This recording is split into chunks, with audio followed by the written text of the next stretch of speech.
Hello everyone, and super important topic again, the complex numbers.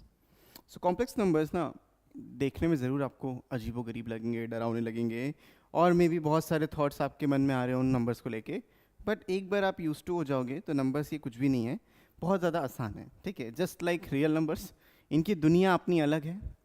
जो चीज़ real number में हम लोग एक्सप्रेस नहीं कर सकते वो कॉम्प्लेक्स नंबर के अंदर आती है।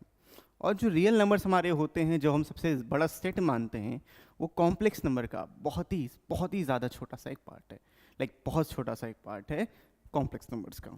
अब कॉम्प्लेक्स नंबर की जो थ्योरी होती है वो वास्ट होती है, बहुत ज़्यादा वास्ट है। आपके कोर्स में, आपके सिलेबस में, जेई मेंस तक के, जे एडवांस तक के, सिर्फ अलजेब्रा ऑफ कॉम्प्लेक्स नंबर है, उससे ज़्यादा कुछ भी नहीं है। अब अलजेब्रा ऑफ कॉम्प्लेक्स नंबर पढ़ना है, करने को हम बहुत कुछ कर सकते हैं। हम कॉम्प्लेक्स नंबर का साइन कॉस कुछ भी ले सकते हैं, साइन ऑफ लेट से 3i कुछ भी लो, इट कैन बी एनीथिंग।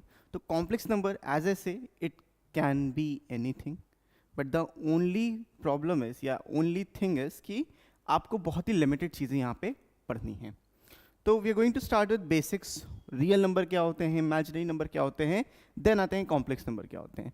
तो स्टार्ट करेंगे, starting of with your basics. Okay, starting of with your basics. तो बेसिक्स में क्या है भाई, क्या बातें हैं, कुछ बातें हैं और बातें बहुत आसान सी बातें हैं। जैसे कि आपने यहाँ पे बोला 2।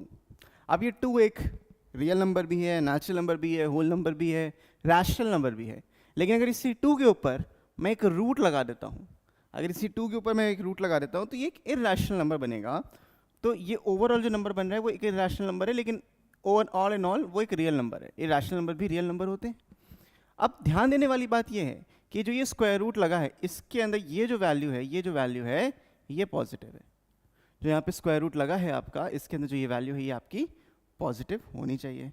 बट इमेजिनरी नंबर इन्हीं का उल्टा होता है। तो जब हमारे मैथमेटिशियंस लोग थे, जब खोज कर रहे थे, तो उन्होंने ये पाया कि अगर हम लोग रूट के अंदर कोई नेगेटिव नंबर डाल दें तो क्या होगा। बाय डिफ़ॉल्ट रूट के अंदर पॉजिटिव नंबर ही होना चाहिए और पॉजिटिव आंसर भी आता है। लेकिन अगर मैं रूट के अंदर एक नेगेटिव नंबर डाल दूंगा तो ये पूरी नई ब्रांच बन जाती है मैथमेटिक्स की, और इसी को हम लोग कहते हैं imaginary number. This is my imaginary number. ठीक है, जो रियल नंबर नहीं है वो इमेजिनरी नंबर ही है, और इसको हम लोग आई के साथ डिनोट करते हैं। तो i is equals to square root of -1, i equals to square root of -1। तो यहाँ पे ध्यान देने वाली बात क्या है, अगर आपने लिखा है लेट से रूट के अंदर -3, रूट के अंदर -4, है ना, रूट के अंदर -9, मतलब रूट के अंदर कभी भी नेगेटिव साइन मिल जाएगा, ये सारे के सारे आपके इमेजिनरी नंबर कहलाएंगे। सारे के सारे आपके इमेजिनरी नंबर कहलाएंगे, जो एक छोटा सा पार्ट होता है कॉम्प्लेक्स नंबर का। ठीक है, तो आया कहाँ से, इसकी शुरुआत कहाँ से हुई? इसकी शुरुआत हुई कुछ यहाँ से कि हमारे मैथमेटिक्स लोग एक दिन बैठे थे और उन्होंने पाया कि भाई x² + 1 0 कैसे हो सकता है ना। तो बुद्धि जब चलाओगे तो बहुत सारी चीज़ें हो सकती हैं। तो कोई भी पॉजिटिव क्वांटिटी में अगर आप 1 ऐड कर रहे हो तो 0 कैसे बन सकता है, x की ऐसी कौन सी वैल्यू है, कोई भी रियल वैल्यू उसको सेटिस्फाई नहीं करेगी। तब ये कॉन्सेप्ट आया कि x की जो वैल्यू होगी, x² की जो वैल्यू होगी वो हो जाएगी -1, और x की वैल्यू हो जाएगी रूट प्लस माइनस रूट के अंदर -1। ठीक है, प्लस माइनस रूट के अंदर -1। तो ये जो रूट के अंदर -1 है यही आपका एक इमेजिनरी नंबर है, और इसी को हम लोग आयोटा बोलते हैं। तो x equals to +n - i। तो ये i क्या सिग्निफाई करता है, i is the imaginary part, और इसको हम लोग बोलते हैं iota. This is known as iota. ठीक है, I hope this is clear. सब चीज़ें समझ में आ रही हैं, कोई दिक्कत वाली बात नहीं है। तो यहाँ पे जो ये i है, यहाँ पे जो ये i है, ये तो आपका इमेजिनरी नंबर है, ये तो आपका इमेजिनरी नंबर है। लेकिन वहीं पे अगर मैं यहाँ पे i² कर दूँ, अगर मैं यहाँ पे i² कर दूँ तो ये हो जाएगा -1। देखो i है रूट में -1, इसका स्क्वायर कर दोगे तो -1, और ये एक रियल नंबर हो जाता है। ठीक है, तो i एक इमेजिनरी नंबर ज़रूर है, लेकिन i² एक रियल नंबर है। तो यही जो i की हम बात कर रहे हैं, जो मेन क्वेश्चंस बनते हैं वो इसकी पावर में ही बनते हैं। तो अगला जो कॉन्सेप्ट है, अगला जो चीज़ है वो भी क्या है, powers of iota. Powers of iota. Iota मतलब आई जो आप लिखते हो उसी को हम आयोटा बोल रहे हैं। तो इसकी पावर कैसे होती है और क्यों इनको पढ़ना ज़रूरी है वो देख लेते हैं, चलो। अभी हमने बात की थी कि आई की जो शुरुआत हुई थी वो रूट के अंदर -1 से हुई। अगर मैं इसका स्क्वायर कर देता हूँ, अगर मैं इसका स्क्वायर कर देता हूँ तो ये -1 बन जाएगा जो एक रियल नंबर है। अगर मैं इसका क्यूब कर देता हूँ, आई का क्यूब, तो आई का स्क्वायर में आई मल्टीप्लाई कर दोगे तो ये बन जाएगा -आई, है ना। अब इसकी पावर अगर 4 ले लोगे तो बेसिकली आप आई स्क्वायर का स्क्वायर कर रहे हो तो ये आ जाएगा 1। तो ये जो चीज़ आप देख रहे हो ये बेसिक पावर्स ऑफ आयोटा है। लेकिन अगर इसके बाद मैं शुरू कर दूं, अगर मैं आई की पावर 5 लूँ, अगर मैं आई की पावर 5 लेता हूँ तो आप खुद देख पा रहे होगे कि ये आई की पावर 4 इंटू आई है और आई की पावर 4 होता है 1 इंटू आई, ठीक है। ऐसे आई की पावर अगर मैं 6 ले लूँ तो यहाँ पे आई की पावर 4 इंटू आई का स्क्वायर हो जाएगा विच इज़ नथिंग बट -1। तो आई की पावर 5 से ये जो रिपीटिशन है ये होना आपका स्टार्ट हो जाता है। तो जो मेन बेसिक पावर है वो ये 4 पावर्स हैं जो हमें याद रखनी है। इसके बाद रिपीटिशन शुरू हो जाता है। दैट मीन देखो आई की वैल्यू आई की पावर 5 है, तो यहाँ पे आई की जो वैल्यू है वो आई की पावर 5 के बराबर होगी, वो आई की पावर 9 के बराबर होगी, वो आई की पावर 13 के बराबर होगी, आई की पावर 17, है ना, इक्वल, सारी वैल्यूज इक्वल हैं। आई की पावर 17 के बराबर होगी, दिस इज इक्वल्स टू आई की पावर 21। तो इस तरीके से ये वैल्यू चलती जाएंगी and this will go on, है ना, this will go on. Similarly भाई आई स्क्वायर की जो वैल्यू है वो आई की पावर 6 के बराबर है, आई की वैल्यू आई की पावर 10, आई की पावर 14, आई की पावर 18, आई की power 22 and so on. Similarly I cube की जो वैल्यू है दिस इज आई की पावर 7, आई की पावर 11, आई की power 15 and this I 19, this is I 23। और लास्ट देखो आई की पावर 4 जो है वो बेसिकली 4 का एक मल्टीपल चलता है ना, 4 का एक मल्टीपल चलता जा रहा है और 16, 20 एंड 24। तो ये वैल्यूज आपकी देखो चलती जाएंगी, फर्दर चलती जाएंगी। तो ये आई की वैल्यू 4 पावर के बाद रिपीट होती है, आई की वैल्यू 4 पावर के बाद यहाँ पे रिपीट होती है। ये बात आपको समझ में आ गई होगी। तो जैसे आप किसी भी वैल्यू निकालना हो आराम से उसकी 4th पावर के करीब निकाल लो तो आपका आंसर बड़े आराम से यहाँ पे आ जाएगा। अच्छा, अगली बात समझ लेते हैं। अब ध्यान से देखो, अगर मैं इन सारी वैल्यूज को ऐड कर देता हूँ, आई प्लस आई स्क्वायर प्लस आई क्यूब प्लस आई की पावर 4, अगर यहाँ पे मैं सारी वैल्यूज को ऐड कर देता हूँ, आई प्लस आई स्क्वायर प्लस आई क्यूब प्लस आई की पावर 4, तो इन सब का सम आ जाएगा 0। देख सकते हैं आप बड़े आराम से, ये देख सकते हो। देखो आई की पावर 4 आई की पावर 2 कट जाएगा, -1 + 1, और ये आई और माइनस आई कट के 0। तो ये वैल्यू आपकी बहुत इंपॉर्टेंट है, याद रखना। This is very very important, very very important, ठीक है। इसको स्टार कर लो, ये बहुत ज़्यादा इंपॉर्टेंट है। तो सम ऑफ 4 कंसेक्यूटिव पावर, और वो कुछ भी कंसेक्यूटिव हो, है ना, sum of 4 consecutive powers of iota is always 0। तो यहाँ पे मैं लिख देता हूँ कि sum of 4 consecutive powers of iota is always 0, है ना। तो ये 1 2 3 है। अब ज़रूरी नहीं है 1 2 3 हो, वो n कुछ भी हो सकता है, बस 4 पावर होनी चाहिए। तो i की पावर n प्लस आई की पावर n + 1 प्लस आई की पावर n + 2 प्लस आई की पावर n + 3। तो ये 4 कंसेक्यूटिव पावर्स हैं, इनका sum will always be 0 and n has to be the natural number, ठीक है। n has to be a natural number, और कुछ भी कर लो, कोई दिक्कत नहीं है। तो एक बात हमने यहाँ से भी सीख ली, ओके। अब देखो एक चीज़ और बड़ी इंटरेस्टिंग सी है, मतलब आयोटा पे ही बात कर रहे हैं तो आयोटा की ही बात करेंगे। यहाँ देखो, इससे आई स्क्वायर की वैल्यू -1 होती है, आई स्क्वायर की वैल्यू -1 होती है, तो मैं ऐसा भी कह सकता हूँ कि I can also B return -1/i। I square था, एक आई में नीचे ले गया, तो एक प्रॉपर्टी ये भी आपकी देखो बन के आ जाती है कि i इक्वल्स टू -1/i। तो ये कुछ बातें थी आयोटा के बारे में जो आपको जानना बहुत ज़्यादा ज़रूरी था। इस पर हम बहुत ज़्यादा टाइम वेस्ट नहीं करेंगे, क्योंकि बहुत बेसिक सी चीज़ें हैं, ठीक है। अब बात कर लेते हैं अपने चैप्टर की, जिसके लिए हम आज यहाँ पे उपस्थित हुए थे, द कॉम्प्लेक्स नंबर्स। तो सर अभी क्या था, अभी पढ़ रहे थे इमेजिनरी नंबर्स, तो डिफरेंस क्या है बिल्कुल बताते हैं। सो कॉम्प्लेक्स नंबर्स और इमेजिनरी नंबर्स ये 2 डिफरेंट चीज़ें हैं, याद रखना। या नोट लिख लो, दिमाग में बैठा लो, कुछ भी कर लो। नोट कुछ इस प्रकार से है कि complex number and imaginary numbers are two different things, ठीक है, दो अलग चीज़ें हैं, सेम चीज़ नहीं है, ठीक है, दो अलग चीज़ें हैं, सेम चीज़ नहीं है, ये जानना ज़रूरी है, क्योंकि complex number consist of a real part and a imaginary part. तो कॉम्प्लेक्स नंबर दो चीज़ों को मिला के बनता है, that is a real part and a imaginary part.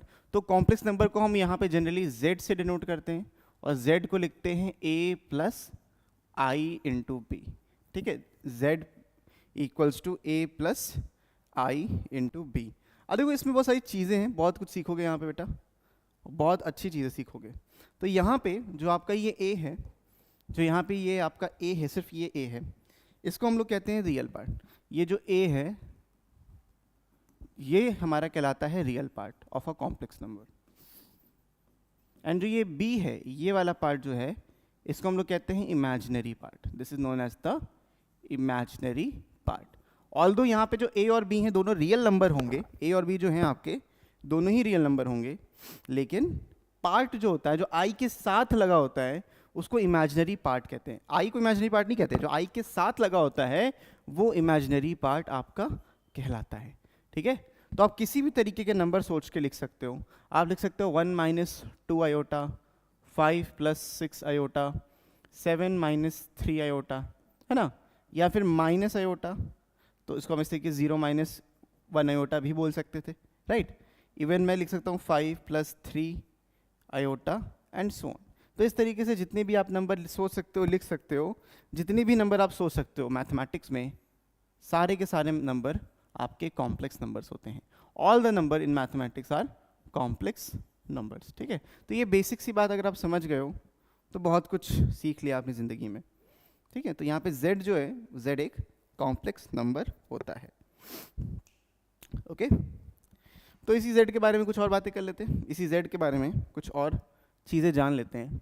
तो अगर लिखा देखो z is equals to a plus i b, z is equals to a plus i b या बी आई, जो भी आपको अच्छा लगे लिखना, डजेंट मैटर।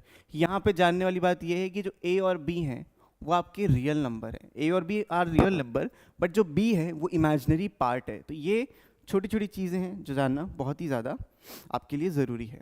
तो जैसे मैंने बोला कि रियल पार्ट ऑफ z होगा इसमें और एक इमेजिनरी पार्ट ऑफ z होगा। तो जो नॉर्मल है, जो i के साथ नहीं है, तो किसी भी कॉम्प्लेक्स नंबर के लिए जो z है ये कॉम्प्लेक्स नंबर कहलाता है, ये जो z है ये कॉम्प्लेक्स नंबर कहलाता है। और किसी भी z के लिए उसमें दो चीज़ें होती हैं, एक होता है real part of z, real part of z, इसको हम डिनोट करते हैं आर ई ऑफ z से, इस तरीके से डिनोट करते हैं। और यहाँ पे ये वैल्यू a है, यहाँ पे ये वैल्यू a है। एक होता है आपका imaginary part of z, imaginary part of z, तो इसको हम लोग डिनोट करते हैं आई एम जी से, इमेजिनरी, या आई एम लिख दोगे कोई दिक्कत नहीं है, I am of z, imaginary part of z। तो ये हो जाएगा b, और a और b आपके एक्चुअल में सिर्फ और सिर्फ एक रियल नंबर हैं, a और b आपके यहाँ पे रियल नंबर हैं। अब यहाँ पे देखो तीन कंडीशन अराइज करती हैं, यहाँ पे आपकी तीन कंडीशन अराइज करती हैं, वो कंडीशंस लिख लेते हैं।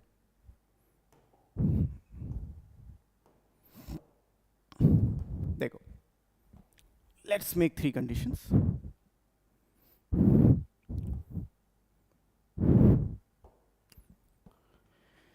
देखो इसमें तीन चीज़ें हो सकती हैं, या तो आपका b ज़ीरो हो सकता है, if b is equals to zero, मतलब कि इमेजिनरी पार्ट ज़ीरो हो सकता है, या तो आपका जो रियल पार्ट है if a is equal to zero, या फिर ये भी हो सकता है कि दोनों ही, if both of a is equals to zero and b is equals to zero, दोनों ही ज़ीरो हो जाए। तो ये तीन कंडीशन है, तीन सिनेरियो हैं, तीनों सिनेरियो में क्या होगा ये भी आप समझ सकते हो, बड़े आराम से समझ सकते हो, ठीक है। तो देखो अगर b को ज़ीरो कर दोगे तो z is equals to a बन जाएगा, है ना। If b is equals to zero, जो तो कॉम्प्लेक्स नंबर है आपका वो प्योरली रियल है, तो z इज़ प्योरली रियल। ये अगर मैं आपको नहीं भी बताता तो कुछ मिस ना होता, बट समझ लो, अच्छी बात है। इस केस में क्या होगा, z is equals to i b, और सिर्फ क्योंकि i का पार्ट है तो मैं ये भी बोलूँगा कि z is purely imaginary, z is purely imaginary. अगर दोनों ही a 0 हो जाए और b 0 हो जाए तो आपको z भी क्या मिलेगा, 0 मिलेगा। तो यहाँ पे z क्या मिलेगा, सीधा सीधा 0 मिलेगा। तो यहाँ पे मैं z को बोल सकता हूँ z is purely real, purely real भी है as well as purely imaginary. Real भी है और इमेजिनरी भी है, यही तो श्रोडिंगर्स कैट वाली बात हो गई। ये आपकी रियल भी है और ये इमेजिनरी भी है, दोनों ही चीज़ें हैं। आपको तब तक नहीं पता होगा जब तक a और b की वैल्यू नहीं पता चलेगी, ठीक है। तो यहाँ पे और कुछ नंबर्स की बात कर लेते हैं। देखो, तो मानो कि मैं लिखा है 3 - 4 आयोटा, या फिर 5 आयोटा, या फिर 7 लिख दिया, इस तरीके से नंबर लिया, या फिर मैंने लिख दिया 0 + 0 आयोटा।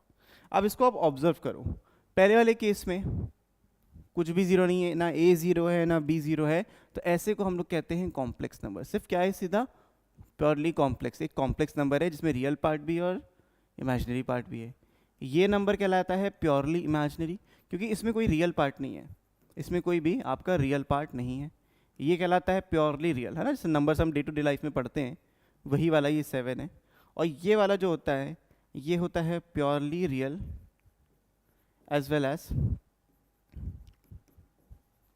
Purely imaginary. तो दोनों ही चीज़ यहाँ पे को एग्जिस्ट करती हैं। In either of these cases all are complex number. ये जितने भी हैं वो सारे के सारे क्या कहलाएंगे, all are complex number. As I said in the beginning, जितने नंबर आप सोच सकते हो वो सारे के सारे कॉम्प्लेक्स नंबर्स होते हैं, ठीक है। तो complex number is a super set of all the numbers, complex number is a super set of all the numbers. हमारे जो कोर्स में है वो बेसिकली क्या है, ये तो समझ में आ गया होगा। जो हमारे कोर्स में है that is the algebra of complex number. हमारे जो कोर्स में है वो सिर्फ और सिर्फ एलजेब्रा है कॉम्प्लेक्स नंबर का। होता बहुत कुछ है, आप ट्रिग्नोमेट्री भी लगा सकते हो, कुछ भी कर सकते हो, बट हमें सिर्फ एलजेब्रा ऑफ कॉम्प्लेक्स नंबर पे यहाँ पे ध्यान देना है, एलजेब्रा ऑफ कॉम्प्लेक्स नंबर्स, ठीक है।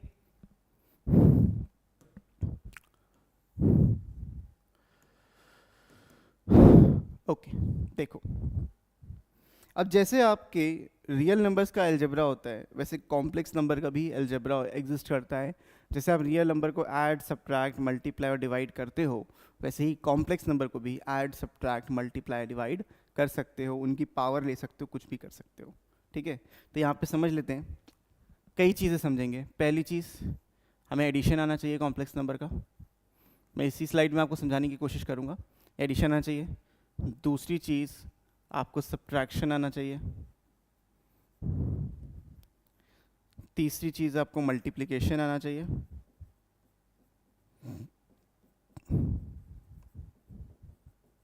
You must also know division.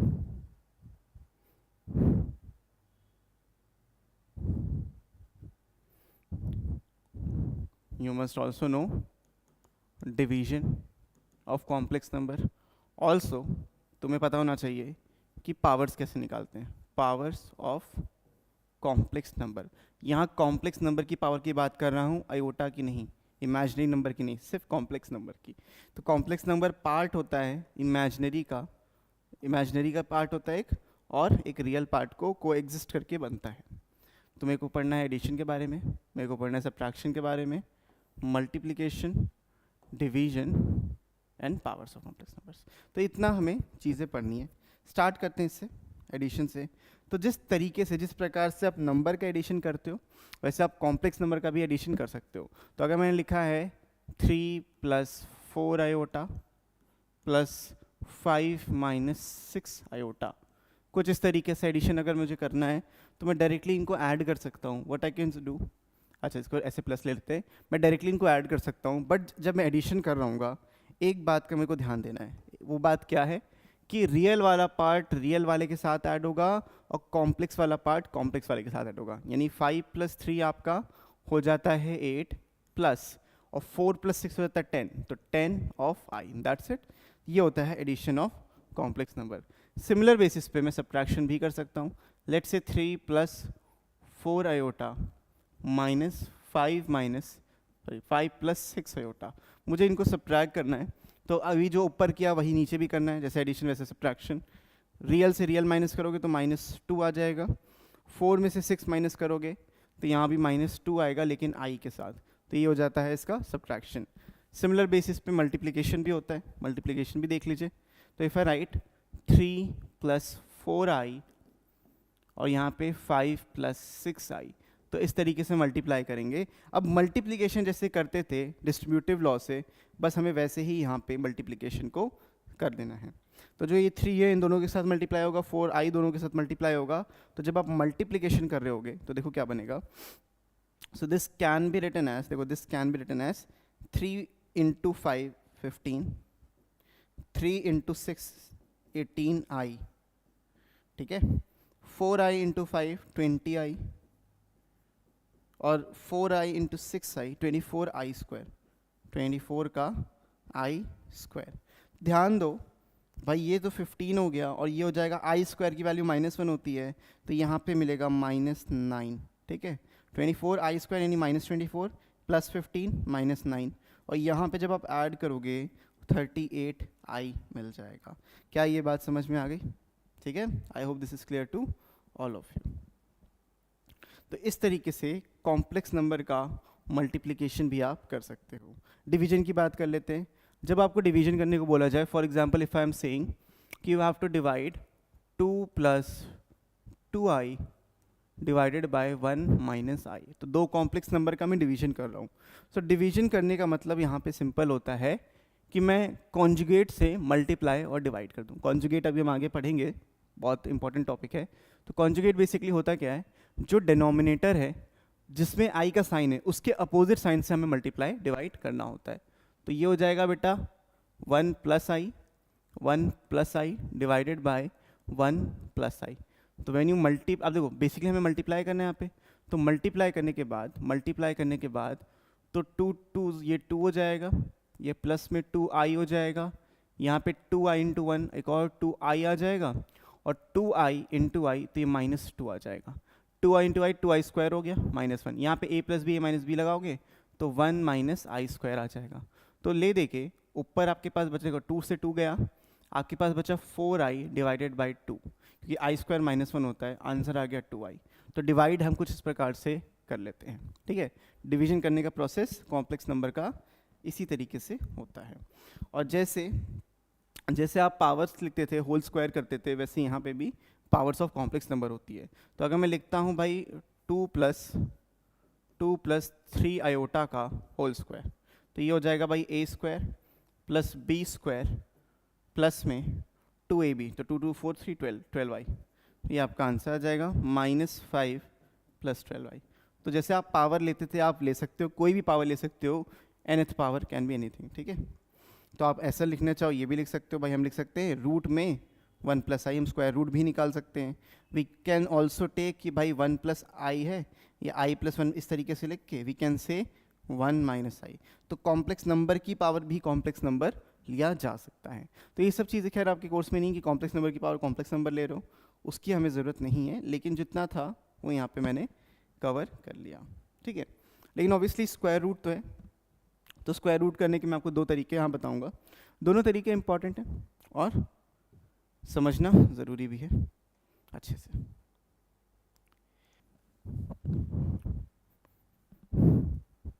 So let's take square root of a complex number. देखो इसको समझने का जो तरीका है, ये टॉपिक बहुत पूछा जाता है, चाहे आपके स्कूल में हो या फिर जेई के एग्ज़ाम में, ये जानना ज़रूरी है. Square root of a complex number.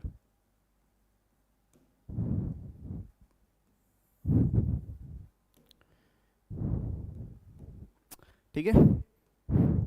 देखो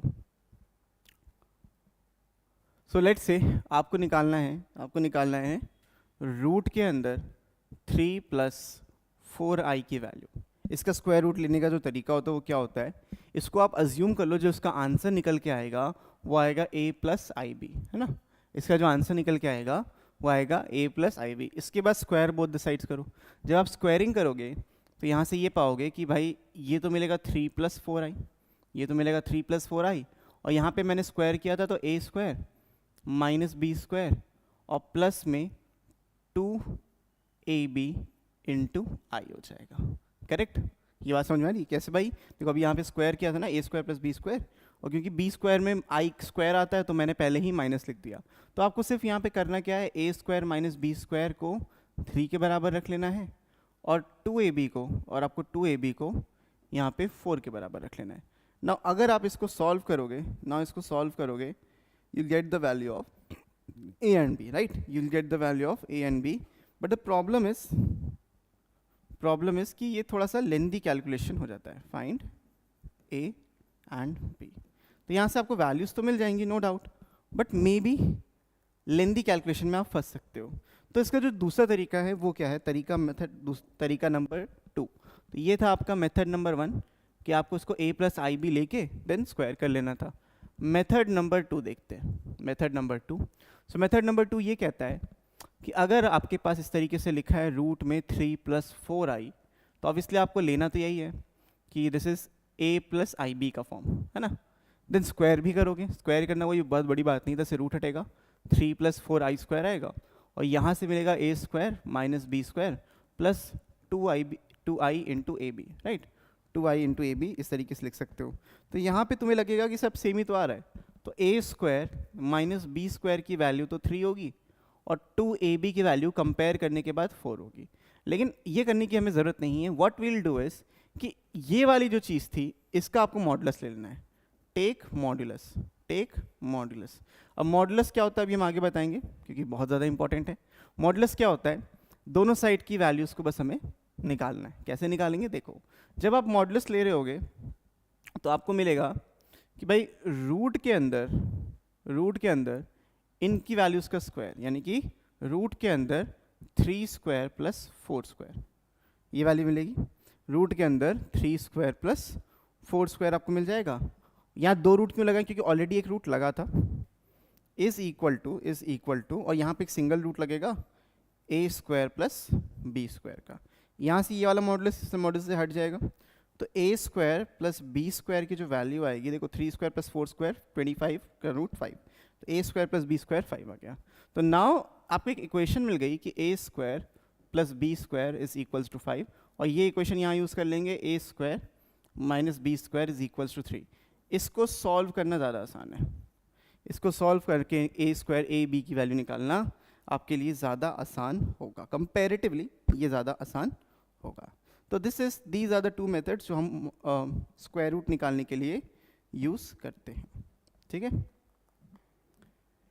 अच्छा, अब बात कर लेते हैं अगले टॉपिक की, which is the geometrical meaning of a complex number. Geometry से क्या रिलेशन है भाई, बता रहा ना, कॉम्प्लेक्स नंबर हर जगह अपने पैर दबाए हुआ है। तो geometrical meaning of complex number,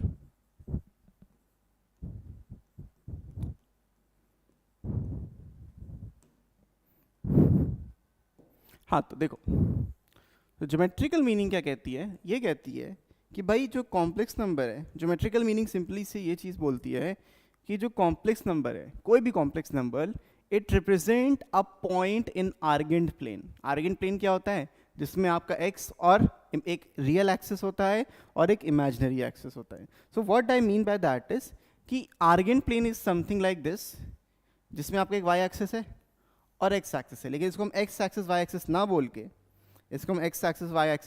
के, ये जो x एक्सिस है, we call this as real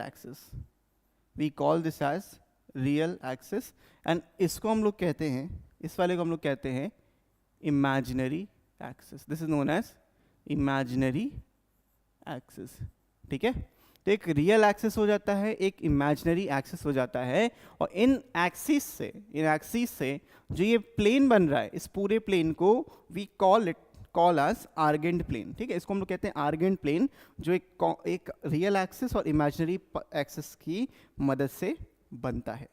तो कोई भी z है, तो z is equals to a plus i b आपने अगर लिखा है, it represents a point in Argand plane, it represents point in, या नीचे लिख लेते हैं इन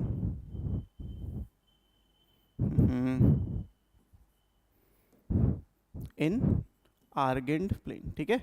तो ये इंपॉर्टेंट चीज है, it represents a point in Argand plane with coordinates a, b, with coordinates a, b। तो लेट्स से आपने एक कॉम्प्लेक्स नंबर लिया, let's call this as z1, और आपने लिख दिया 2 + 3i। तो 2 + 3i is nothing but a point z1, it's nothing but a point z1 with coordinates 2, 3। तो अगर मेरे को इसको प्लॉट करना होगा, देखो दिस इज 0, 1 2 3 4 5, 1 2 3 4 5 6, 1 2 3 4 5 6, यहाँ पे भी कुछ ले लेते हैं 1 2 3 4 5 6। तो बस मैं आपको एक सिर्फ दिखाने के लिए कर रहा हूँ। अगर मुझे इसको प्लॉट करना होगा तो ये 2, 3 यानी कहीं यहाँ पे लाई करेगा। This is my point z1, this is my point z1 which is nothing but 2, 3, ठीक है। ऐसे ही अगर एक अगला पॉइंट ले लूँ, let's call this is z2, और z2 को मैं ले रहा हूँ as purely real as well as purely imaginary. तो ये हो जाएगा z2 एज 0, 0। तो आपका ये जो पॉइंट है, ये वाला पॉइंट है, ये z2 कहलाएगा। This point will be known as z2। अब ऐसे कोई भी पॉइंट ले सकते हो। z3 is equals to let's 0 + 3i, है ना, 0 + 3i। अब तुम z3 को ध्यान से अगर देखो, z3 को आराम से ध्यान से देखो, तो जो इसका रियल पार्ट है वो 0 है, यानी ये जो नंबर है ये प्योरली इमेजिनरी है। This number is purely imaginary, लेकिन कोऑर्डिनेट इसके हम लिख सकते हैं 0, 3। तो z3 कहीं यहाँ पे आ जाएगा 0, 3। इसको हम क्या बोलेंगे, z3 बोलेंगे। क्लियर है, इसको हम क्या बोलेंगे, इसको z3 बोलेंगे। और इस तरीके से आप कुछ भी निकाल सकते हो। सिमिलरली अगर मैं एक पॉइंट लेता हूँ z4 नाम से, उसको लेता हूँ -5, सिंपली -5, नथिंग एल्स बस -5। तो z4 can be written as -5, 0। तो -5, 0 यानी इस पॉइंट की हम बात कर रहे हैं। दिस इज पॉइंट z4, ठीक है, दिस इज पॉइंट z4। तो आई होप आपको ये सब बातें समझ में आ रही होंगी बहुत अच्छे से। तो कोऑर्डिनेट्स आपको सबके लिखने लिख लो। z4 होता है -5, 0। z3 था आपका, इसको यहाँ पे लिख लेते हैं 0, 3। ये वाला पॉइंट z2 था, और z2 था 0, 0। इस पूरे को हम लोग कहते हैं आर्गेंट प्लेन, जो रियल एक्सिस और इमेजिनरी एक्सिस की मदद से बनता है, ठीक है। होता है ऑब्वियसली एक्स एक्सिस है, होता है ऑब्वियसली वाई एक्सिस, बट नाम इनका हम चेंज करके रियल एक्सिस और इमेजिनरी एक्सिस बोलते हैं। तो ये पूरा है geometrical meaning of, this is the geometrical meaning of complex number, ठीक है। ओके अच्छा, एक चीज़ यहाँ पे देखो, आगे काम आएगा, अभी नहीं बट आगे ज़रूर काम आएगा। देखो फॉर एग्जांपल अगर मैं ओरिजिन से लेके यहाँ तक का एक वेक्टर ड्रॉ करूँ या फिर एक लाइन ड्रॉ करूँ इस तरीके से, और ये जो लाइन है इसकी मैं लेंथ निकाल सकता हूँ, इस लाइन की मैं लेंथ निकाल सकता हूँ, और इसको मैं r बोलूँगा। इस r को याद रखना, विल कम टू दैट अभी अगले टॉपिक पे। तो इसके बाद है कुछ important terms, some important terms, एक एक करके सबको समझेंगे। Some important terms related to complex number. Obviously हम कॉम्प्लेक्स नंबर पढ़ रहे हैं, अगर हम नहीं भी लिख रहे with respect to complex number तब भी चल रहा है। तो कुछ इंपॉर्टेंट टर्म्स की यहाँ पे हम बात करेंगे। वो इंपॉर्टेंट टर्म्स क्या हैं वो देख लेते हैं। पहला जो है दैट इज कॉन्जुगेट, दूसरा है मॉडुलस, तीसरा है आपका आर्गुमेंट। 3 इंपॉर्टेंट टर्म आपके होते हैं, ठीक है। तो कोई भी आपका अगर कॉम्प्लेक्स नंबर है, if you have a complex number जिसको हम z बोल रहे हैं, तो इसकी 3 चीज़ें एग्जिस्ट करती हैं। पहली चीज़ क्या है, इस कॉम्प्लेक्स नंबर का कॉन्जुगेट एग्जिस्ट करता है, इस कॉम्प्लेक्स नंबर का कॉन्जुगेट एग्जिस्ट करता है जिसको हम z बार बोलते हैं। दूसरी चीज़, इस कॉम्प्लेक्स नंबर का मॉडुलस एग्जिस्ट करता है जिसको हम मॉड ऑफ z बोलते हैं, इस तरीके से। और इसी का ही आर्ग्यूमेंट एग्जिस्ट करता है, आर्ग्यूमेंट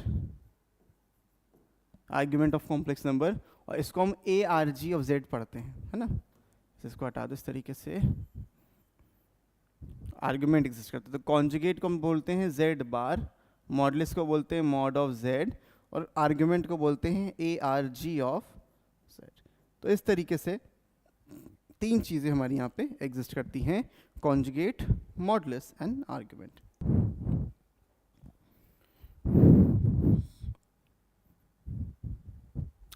तो ओके देखो, conjugate of complex number, conjugate of complex number,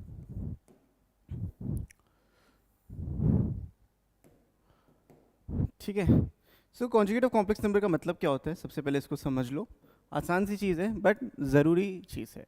तो मान लो अगर आपके पास कॉम्प्लेक्स नंबर है z और उसको लिखा है a प्लस आई बी के फॉर्म में, तो जो z बार होगा कॉन्जुगेट जो कहलाएगा होगा a माइनस आई बी के फॉर्म में। मतलब जो इमेजिनरी पार्ट होगा उसका साइन चेंज होगा, नथिंग एल्स, कोई भी बहुत बड़ी बात नहीं है। फॉर एग्जाम्पल यहाँ पे अगर मैं z लेता हूँ, if I take z as 3 plus 4i, तो आपका जो z बार हो जाएगा वो हो जाएगा 3 माइनस 4i। इवन अगर मैं लेता हूँ z को 0 प्लस 3i, तो जो z बार हो जाएगा वो हो जाएगा 0 माइनस 3i। तो जो सिर्फ इमेजिनरी पार्ट है उसका ही साइन चेंज होगा। अगर z है आपका -2 माइनस 3i, तो जो z बार होगा that would be -2 and plus में 3i। ज़रूरी नहीं है कि प्लस का ही माइनस हो, माइनस का भी प्लस हो सकता है। The only thing is sine change होना है, साइन का रिवर्सल होना है, चाहे वो माइनस से प्लस हो रहा हो या प्लस से माइनस हो रहा हो। तो ये तीन चीज़ें या ये सब चीज़ें याद रखो कॉन्जुगेट के बारे में, कुछ भी इतना डिफिकल्ट नहीं है। अब जो चीज़ें हैं, इंपॉर्टेंट चीज़ें हैं, वो हैं properties of conjugate. This is the most important part for complex number वाला, कि प्रॉपर्टीज़ ऑफ कॉन्जुगेट, ठीक है।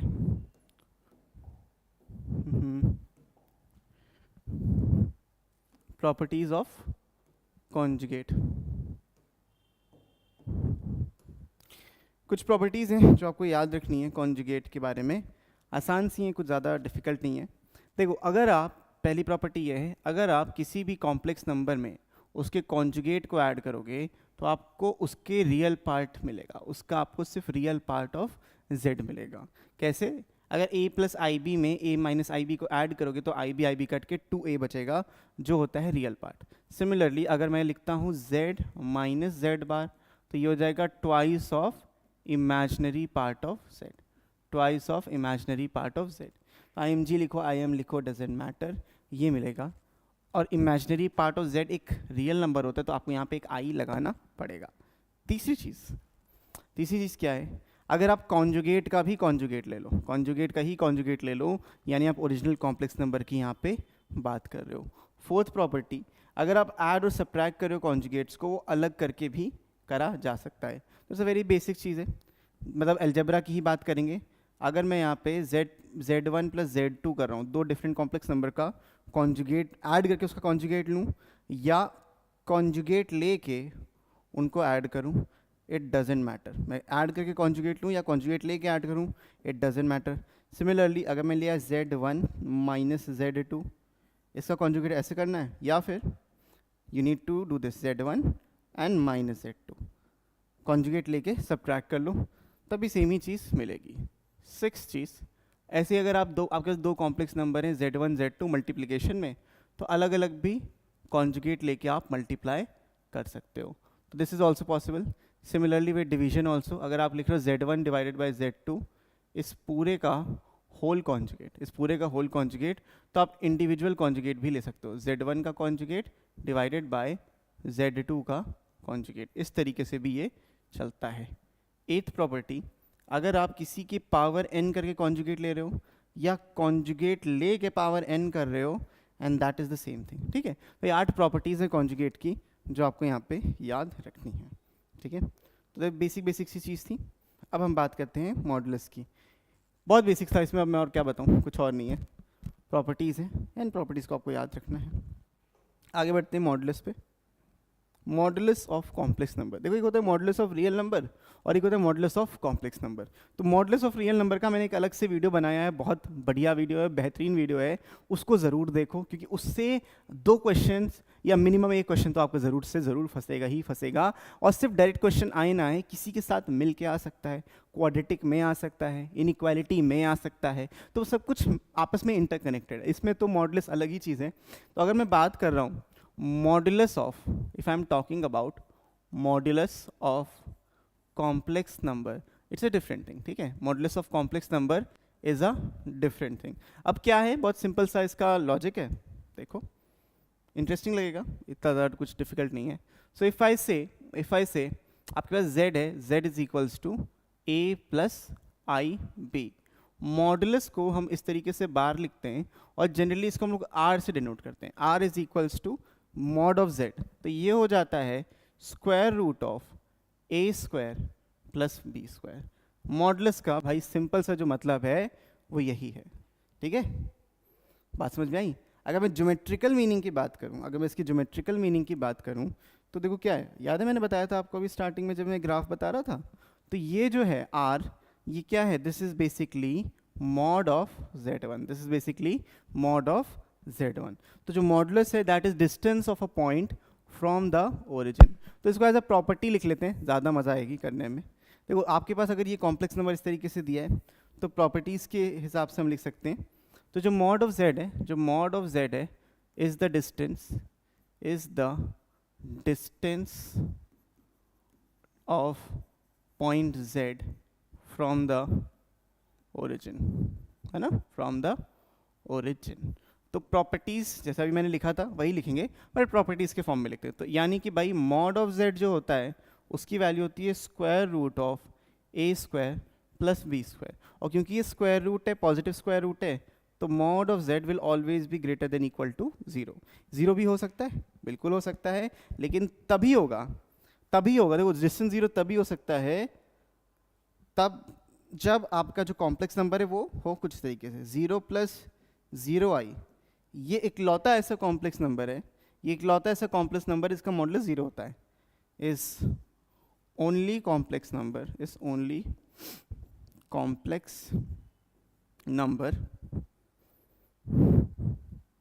whose modulus is 0, ठीक है। इसका जो मॉडुलस आएगा वो 0 आएगा, ये भी भाई बात समझने वाली है।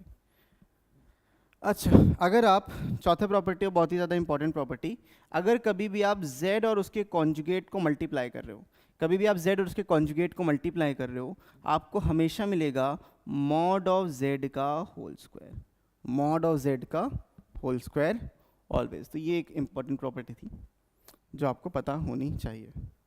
Next property number 5। अगर आपके पास दो कॉम्प्लेक्स नंबर हैं z1 इंटू z2 मल्टीप्लीकेशन में, उनका मॉड ले रहे हो, आप अलग अलग करके भी मॉड ले सकते हो, z1 इंटू z2 भी लोगे तब भी चलेगा, आपको नंबर को मल्टीप्लाई करने की ज़रूरत नहीं है, मॉडुलस लेके उनको मल्टीप्लाई कर दो, आपका काम हो जाएगा।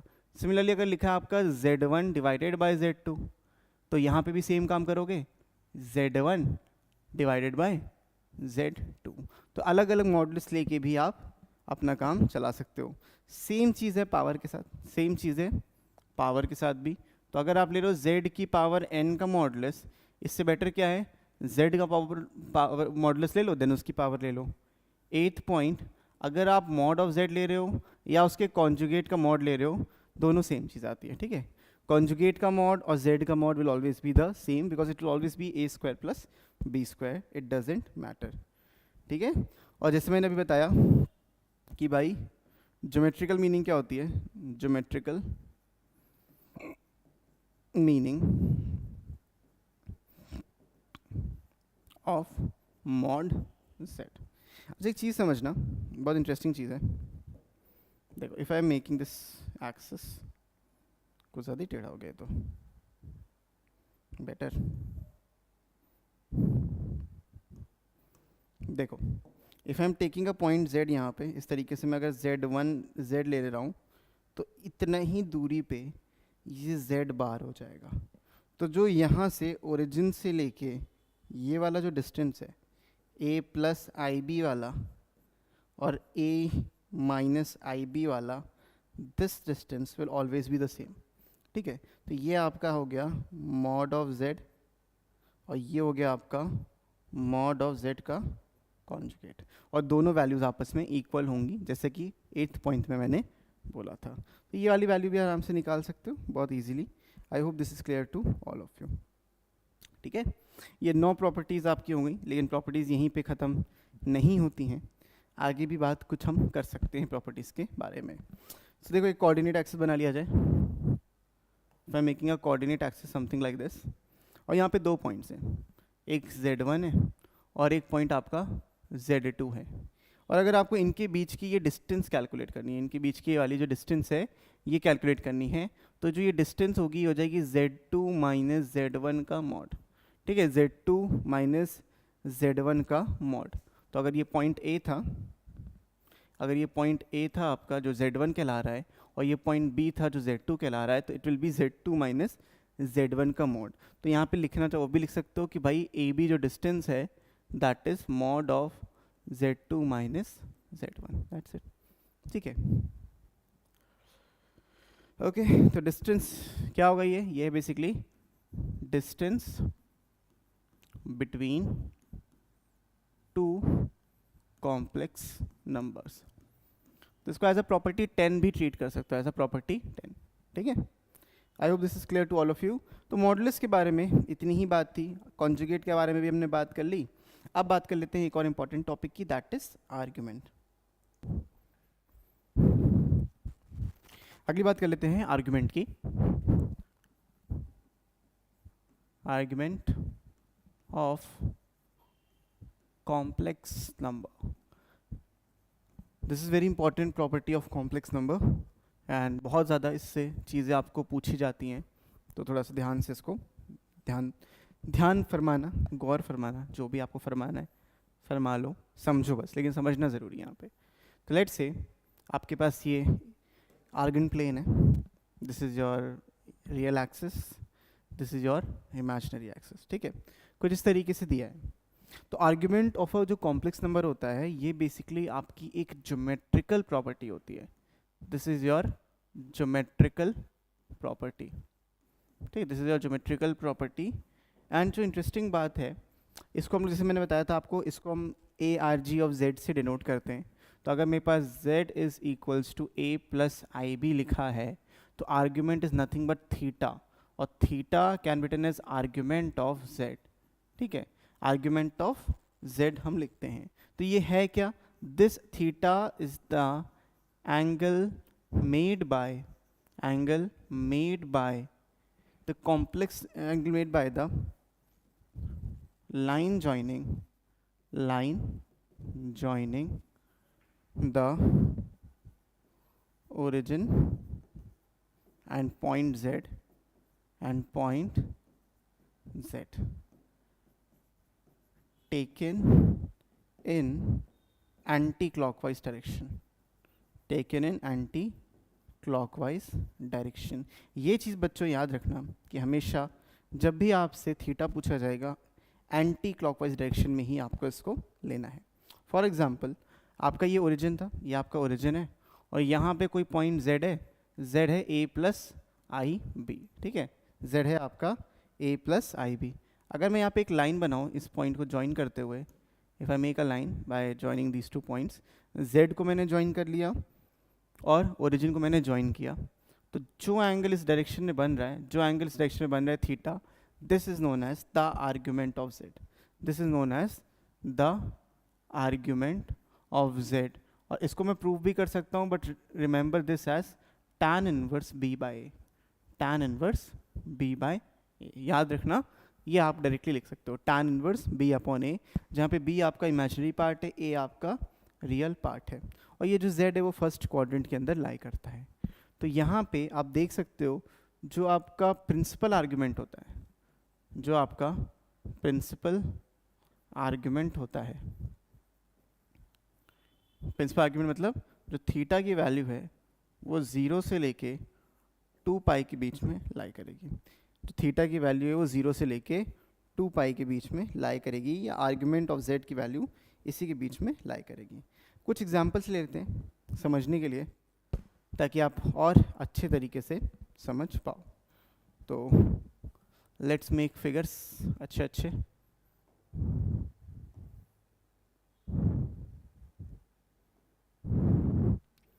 एक ये ले लेते हैं इधर,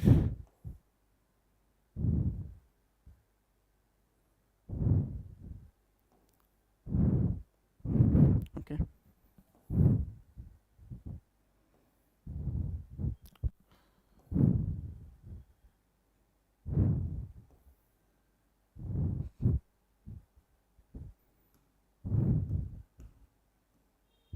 ठीक है, तो ये हमने यहाँ पे कुछ फिगर बना लिए हैं और इसको कर लिया है कॉपी। अब कुछ चीज़ें समझते हैं। अगर मुझे इन सब का आर्गुमेंट निकालना हो कुछ एग्जांपल्स का, एक पॉइंट मैं यहाँ पे से ले लेता हूँ 1 प्लस आई, यहाँ पे ले लेता हूँ -1 प्लस आई, ये हो जाएगा आपका -1 कॉमा एक सेकेंड, -1 प्लस -1 माइनस आई, और ये सब अलग अलग है। This is Z, this is Z, इसको मैं भी जेड ही बोल रहा हूँ। दिस इज ऑल्सो जेड, और एक जेड इधर भी आ जाएगा, जेड ले लेते हैं, इधर आ जाएगा 1 माइनस आई। ठीक है, तो ये मैंने कुछ पॉइंट्स ले लिए हैं प्लेन में, और इनको समझते हैं इनका आर्ग्यूमेंट मैं कैसे निकाल सकता हूँ। सो करना क्या है, यहाँ पे एक लाइन ज्वाइन करनी है, इससे इसकी लाइन ज्वाइन कर दो, यहाँ से ये लाइन ज्वाइन कर लोगे, यहाँ से जहाँ पे भी ये पॉइंट है उस पॉइंट की लाइन ज्वाइन कर दो। लेट्स से यहाँ पॉइंट था, इसको ज्वाइन कर दिया, एंड यहाँ से इस पॉइंट को ज्वाइन कर दिया। तो अब देखो जो ये थीटा बन रहा है, जो ये थीटा बन रहा है, this is known as your argument of z. तो ये z1 हो गया, z2, z3 और z4 ले लिया। तो अगर मैं यहाँ बात करूँ आर्ग्यूमेंट ऑफ z1 की, तो 1/1 ये tan π/4 होता है, tan इनवर्स 1, तो π/4 हो गया। यहाँ पे देखो ये वाली वैल्यू यहाँ पे आ रही है, ये आपका है आर्ग्यूमेंट ऑफ z2। तो भाई देखो आर्ग्यूमेंट ऑफ z2 कितना आएगा, ये है 1/-1, तो 1/-1 tan इनवर्स ऑफ -1 वो होता है 3π/4, है ना, ये होता है आपका 3π/4। ठीक है, तो ये वैल्यू बन जाएगी 3π/4। अब यहाँ पे ये जो वैल्यू है हमेशा पॉजिटिव डायरेक्शन से कैलकुलेट करेंगे, यहाँ लिखा था ना मैंने, points in taken anti clockwise direction from positive direction of x axis, है ना, या रियल एक्सिस बोल लो, फ्रॉम रियल एक्सिस। तो यहाँ से एंटी क्लॉकवाइज डायरेक्शन में हमें लेना था, तो इसी पॉइंट से हमें देखो लेना है। और यहाँ पे आपका आर्ग्यूमेंट ऑफ z3 जो आ जाएगा दैट विल बी 5π/4, और यहाँ पे जो पूरा ये घूम के देखो इधर आ रहा है, ये हो जाएगा आर्ग्यूमेंट ऑफ z4, ये हो जाएगा 7π/4। तो ये वैल्यूज़ हैं आपकी आर्ग्यूमेंट की, जो बड़े बेहतरीन तरीके से आपको क्लियर हो गई होंगी। इस तरीके से आर्ग्यूमेंट आपको यहाँ पे लिखना था।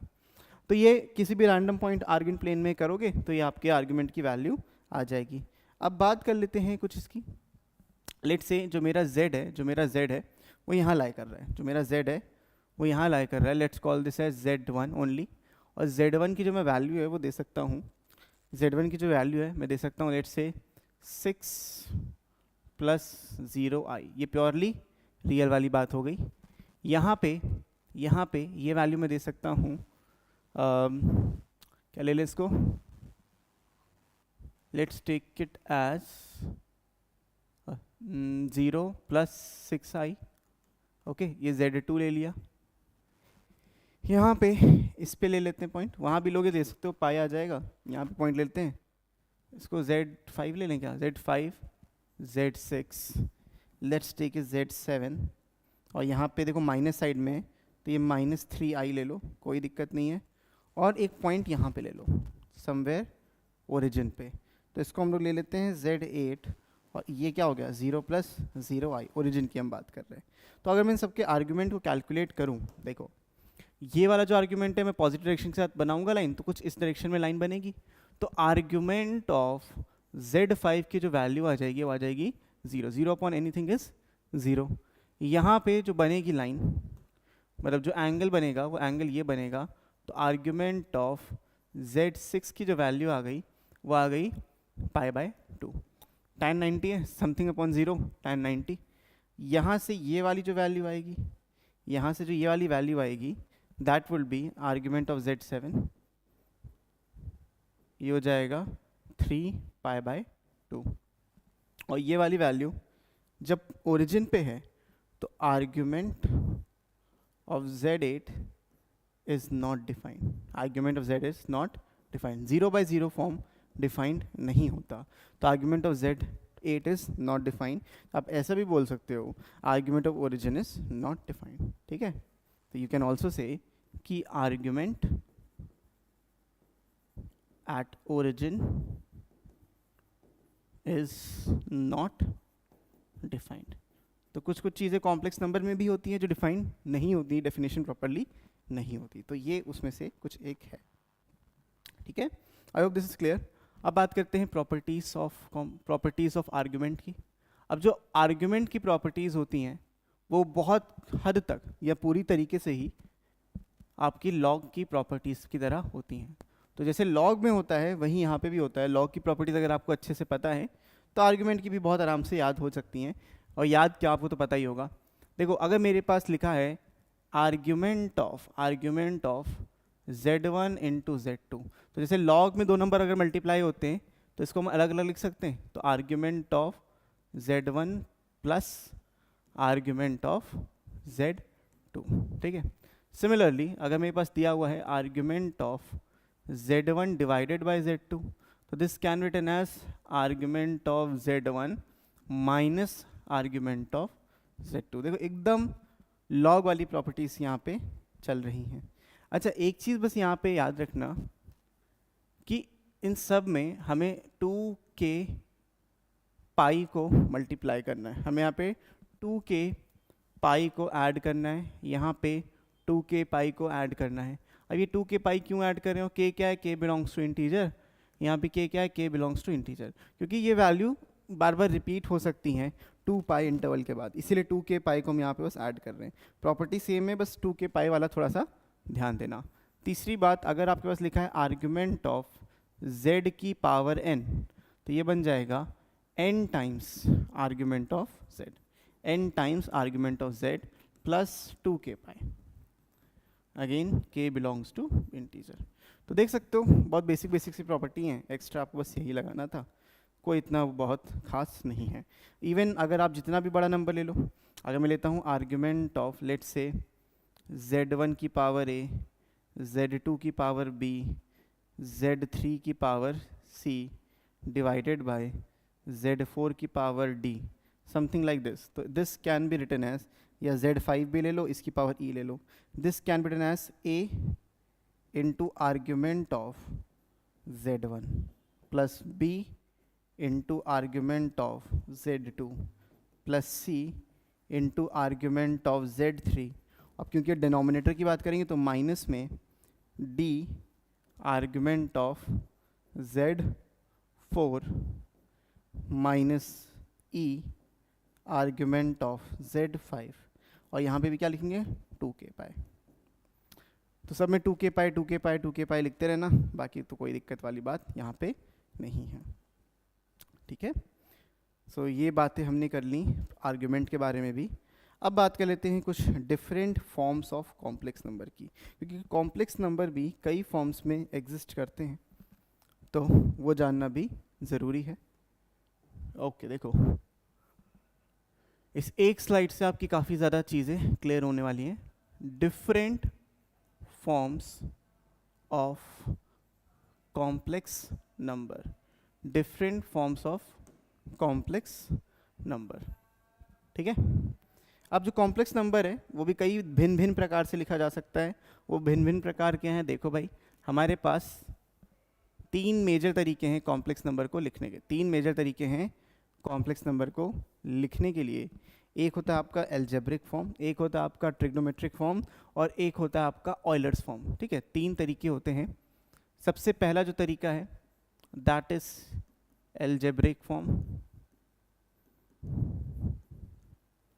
दूसरा जो तरीका है that is trigonometric form,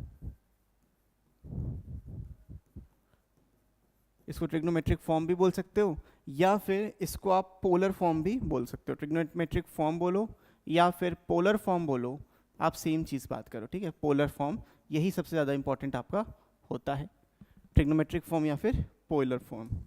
last part आपका जो होता है एक्सपोनेंशियल फॉर्म, एक्सपोनेंशियल फॉर्म, इसको हम लोग ऑयलर्स फॉर्म भी बोलते हैं। यूलर बोलो, ऑयलर बोलो, डजेंट मैटर भाई, जो भी आपको अच्छा लगे आप वो बोल सकते हो, एल्जेब्रिक फॉर्म, ठीक है। तो सबके बारे में यहाँ पे डिस्कशन कर लेते हैं किस तरीके से लिखा जाता है। तो इस एल्जेब्रिक फॉर्म में जो कॉम्प्लेक्स नंबर लिखा जाता है वो होता है z is equals to a plus i b, ठीक है। z is equals to a plus i b, ये होता है आपका एल्जेब्रिक फॉर्म। पोलर फॉर्म में लिखने का जो तरीका है वो होता है z is equals to r क्या है, मॉड ऑफ z है, cos theta plus i sine theta, ये वैल्यू होती है आपकी पोलर फॉर्म की, r into cos theta plus i sine theta. और जो ऑर्डर फॉर्म होता है बड़ा सिंपल सा होता है, इसको हम लिख सकते हैं r इंटू ई की power i theta, i into e की पावर आई थीटा।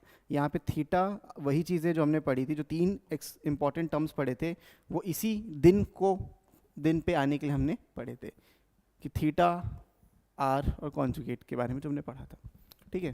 तो एल्जेब्रिक फॉर्म होती है, ट्रिग्नोमेट्रिक फॉर्म होती है, और आपकी एक्सपोनेंशियल फॉर्म होती है। अभी तक देखो हम बहुत देर से एल्जेब्रिक फॉर्म की बात कर रहे थे, अब बात करते हैं थोड़ा सा पोलर फॉर्म की। Let's talk about the polar form और ट्रिगोनोमेट्रिक फॉर्म। इसको क्या बोलते हैं, ट्रिगोनोमेट्रिक फॉर्म। ट्रिग्नोमेट्रिक क्योंकि साइन और कॉस होता है, ट्रिग्नोमेट्रिक फॉर्म, ठीक है। तो जैसे मैंने बोला कि इसको लिख सकते हैं z is equals to r into cos theta plus i sine theta. इसमें जो आपका z है वो कॉम्प्लेक्स नंबर हो जाता है, जिसमें z है वो आपका कॉम्प्लेक्स नंबर है। तो कॉम्प्लेक्स नंबर मतलब z is equals to a plus i b है, z is equals to a plus i b है। तो जो मॉड ऑफ z होगा, यानी इसको हम r बोल लें, ये होता है रूट में a square plus b square. इसी की वैल्यू यहाँ पे हम लिखते हैं, इसी की वैल्यू हम यहाँ पे लिखते हैं। और जो थीटा है वो क्या है, वो आर्ग्यूमेंट ऑफ z है, that is the argument of z theta. तो सब बेसिक एल्जेब्रिक फॉर्म से आता है। ये आपका हो जाएगा tan inverse b upon a, this is your tan inverse b upon a. तो इसको अगर मैं पोलर फॉर्म में कन्वर्ट करूँ, इसको देखो अगर मैं पोलर फॉर्म में कन्वर्ट करता हूँ, इसको मैं कन्वर्ट इन पोलर फॉर्म, तो इसको अगर ध्यान में दो, ये r था, ये आर्ग्यूमेंट था, तो पोलर फॉर्म में इसको मैं लिख सकता हूँ z is equals to square root of a square plus b square bracket में कॉस ऑफ थीटा, और थीटा क्या था, tan inverse b upon a, तो cos of tan inverse b upon a plus i sine tan inverse b upon a. कुछ इस प्रकार से हम यहाँ पे लिखेंगे। तो this is the polar form of our complex number, this is the polar form of our complex number, ठीक है। मैंने पूरा लिख भी दिया, बाकी लिखा ही है, जो भी आपको अच्छा लगे यहाँ पे लिख सकते हो। तो कोई दिक्कत वाली बात है नहीं, आराम से आप समझ गए होगे। तो किसी भी कॉम्प्लेक्स नंबर को z equals to a plus i b को आप उसके पोलर फॉर्म में कन्वर्ट कर सकते हो, आप उसके पोलर फॉर्म में कन्वर्ट कर सकते हो by writing z is equals to r cos theta plus i sine theta. यानी आपको थीटा निकाल लेना है और आपको r निकाल लेना है, कोई भी इसमें बड़ी बात नहीं होती, ठीक है, कोई बड़ी बात नहीं होती। तो अगर एक क्वेश्चन की बात करें, देखो क्वेश्चन लिखते हैं z is equals to 1 plus i, ये लिखा हुआ है, मेरा प्लस पता नहीं क्यों ऐसे हो जा रहा है आई बनाते बनाते। तो अगर देखो इसके मॉडुलस की बात करूँ, मॉड ऑफ z की बात करूँ, तो this is square root of 1 square plus 1 square, ये आपका रूट 2 हो जाता है, ये आपका रूट 2 हो गया। और थीटा होता है tan inverse b upon a, तो b यहाँ पे ये tan इनवर्स 1 अपॉन 1 हो गया, which is nothing but pi by 4। तो कीपिंग दिस इन माइंड आप z को लिख सकते हो as root two times cos pi by 4 plus i sine pi by 4। ये होता है आपका polar form of a complex number. तो इसी के साथ ये पोलर फॉर्म भी खत्म।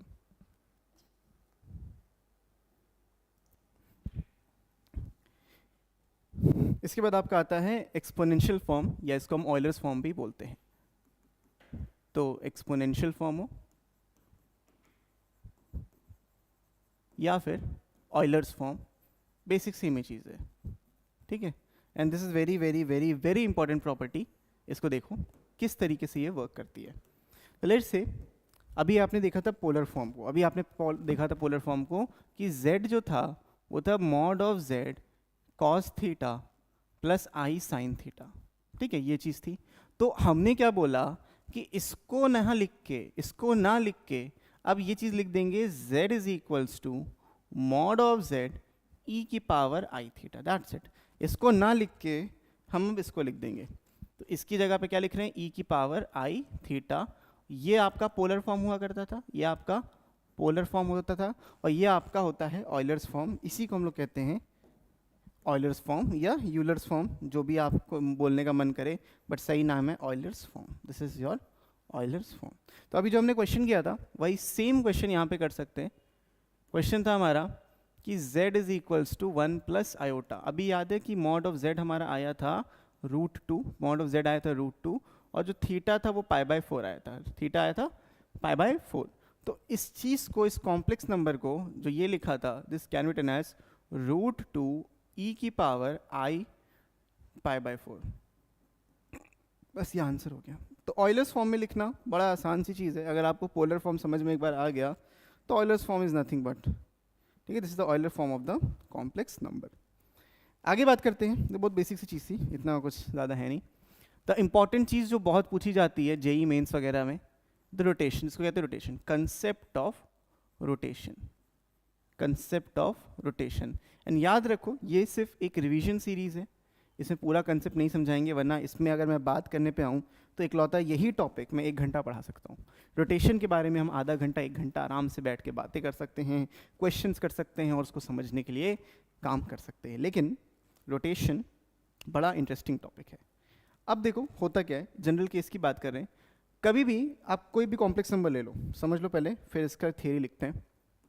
Let's take a complex number कुछ इस तरीके से, ठीक है।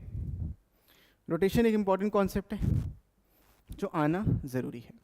अब एक लेट से आपका एक कॉम्प्लेक्स नंबर था, लेट से आपका यहाँ पे एक पॉइंट था z, this is point z, और ये जो पॉइंट था एक लाइन को कनेक्ट कर रहा था, इस तरीके से एक लाइन को कनेक्ट कर रहा था जिसका नाम मैं दे सकता हूँ z1, है ना, z से z1। मैंने क्या बोला, एक जनरल केस की हम बात करें ताकि आपको अच्छे समझ में आए। मैंने क्या बोला कि इसको मैं रोटेट करूँगा एंटी क्लॉकवाइज डायरेक्शन में, और रोटेट कुछ इस तरीके से करूँगा, रोटेट तो करूँगा ही करूँगा, साथ साथ इसकी लेंथ भी बढ़ा दूंगा। मैं रोटेट तो करूँगा ही करूँगा लेकिन इसकी लेंथ भी बढ़ा दूंगा। रोटेशन करना, लेंथ ना बढ़ाना एक अलग बात थी, मैंने रोटेट किया और इसकी लेंथ भी इंक्रीज कर दी। तो यहाँ पे जो एंगल बन रहा है इनके बीच में, इसको मैं यहाँ पे थीटा बोलूँगा। ये जो एंगल बन रहा है इनके बीच में, इनको आई से कि ये थीटा है, ठीक है।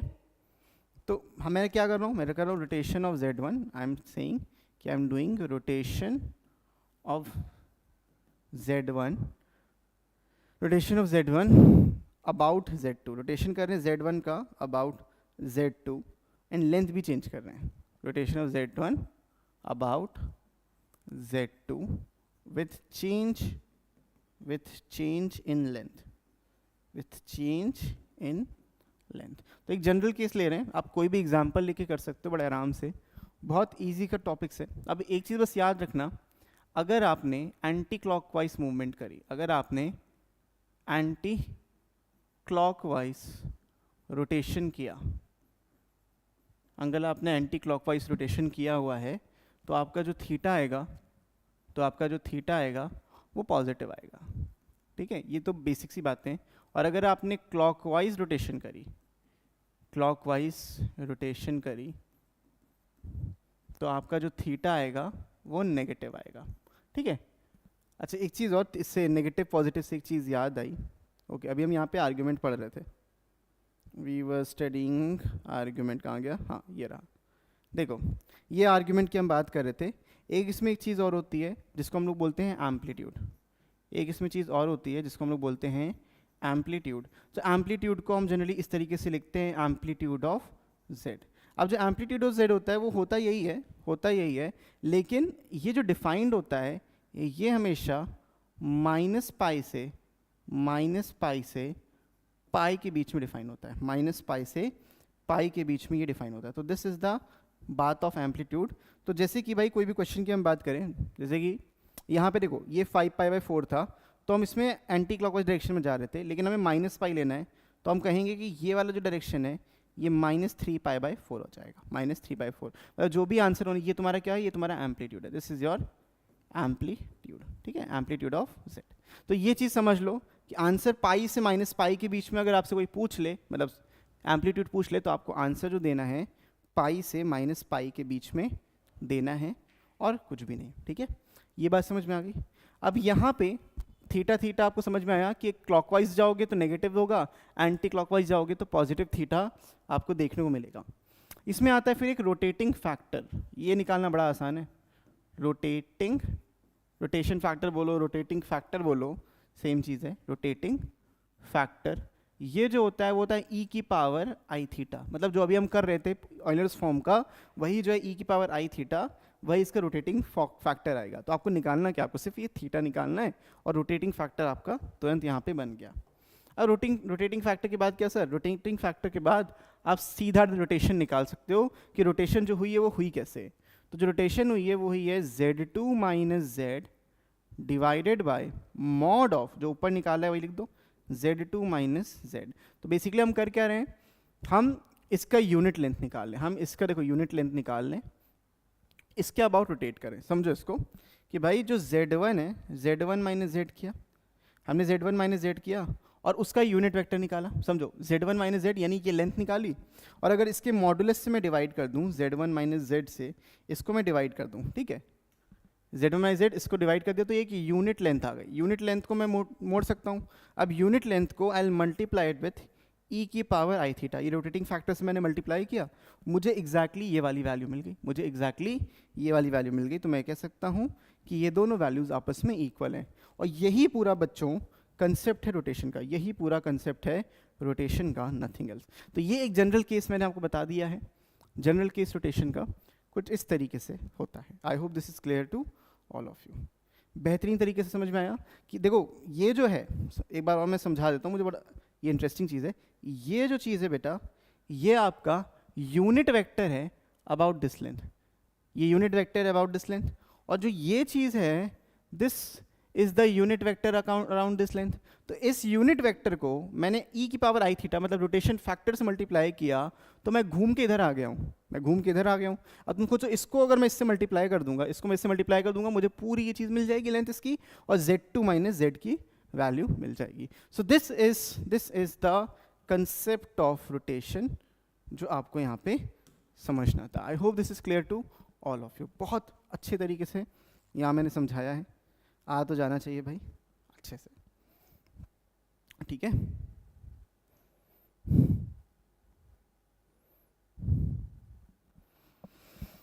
Okay, I hope this is clear.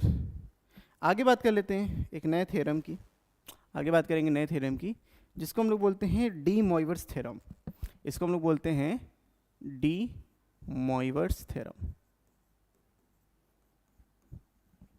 11th में आपने ज़रूर पढ़ा होगा, समझा होगा, लेकिन आया कुछ नहीं होगा, वो मैं समझ रहा हूँ। अब ये यूज़ क्यों करते हैं वो समझो। डी मॉइवर्स थ्योरम का हम यूज़ क्यों करते हैं, तो बेसिकली ये रूट्स फाइंड आउट करने के लिए हम यूज़ करते हैं, ठीक है। तो डी मॉइवर्स थ्योरम बहुत सिंपल सी चीज़ है। अगर आपके पास लिखा है कि भाई cos theta plus i sine theta, कुछ इस तरीके से लिया है, और बोल दिया इसकी पावर n है, तो आप इसको लिख सकते हो cos of n theta plus i sine of n theta. ये डी मॉइवर्स थ्योरम बोलता है। This is just the de Moivre's theorem, ये डी मॉइवर्स थ्योरम। अब इसकी बहुत सारी एप्लीकेशन है, बट ये जो मोस्टली यूज होता है, it's mostly used in finding roots, mostly used in finding roots, ठीक है, mostly used in finding roots। अब जो ये चीज़ है बेटा cos n theta plus i sine theta, तो या तो हो सकता है ये only value, this is the only value, ये जो है this is the only value or one of the values of cos theta plus I sin theta depending whether n is an integer or a non-negative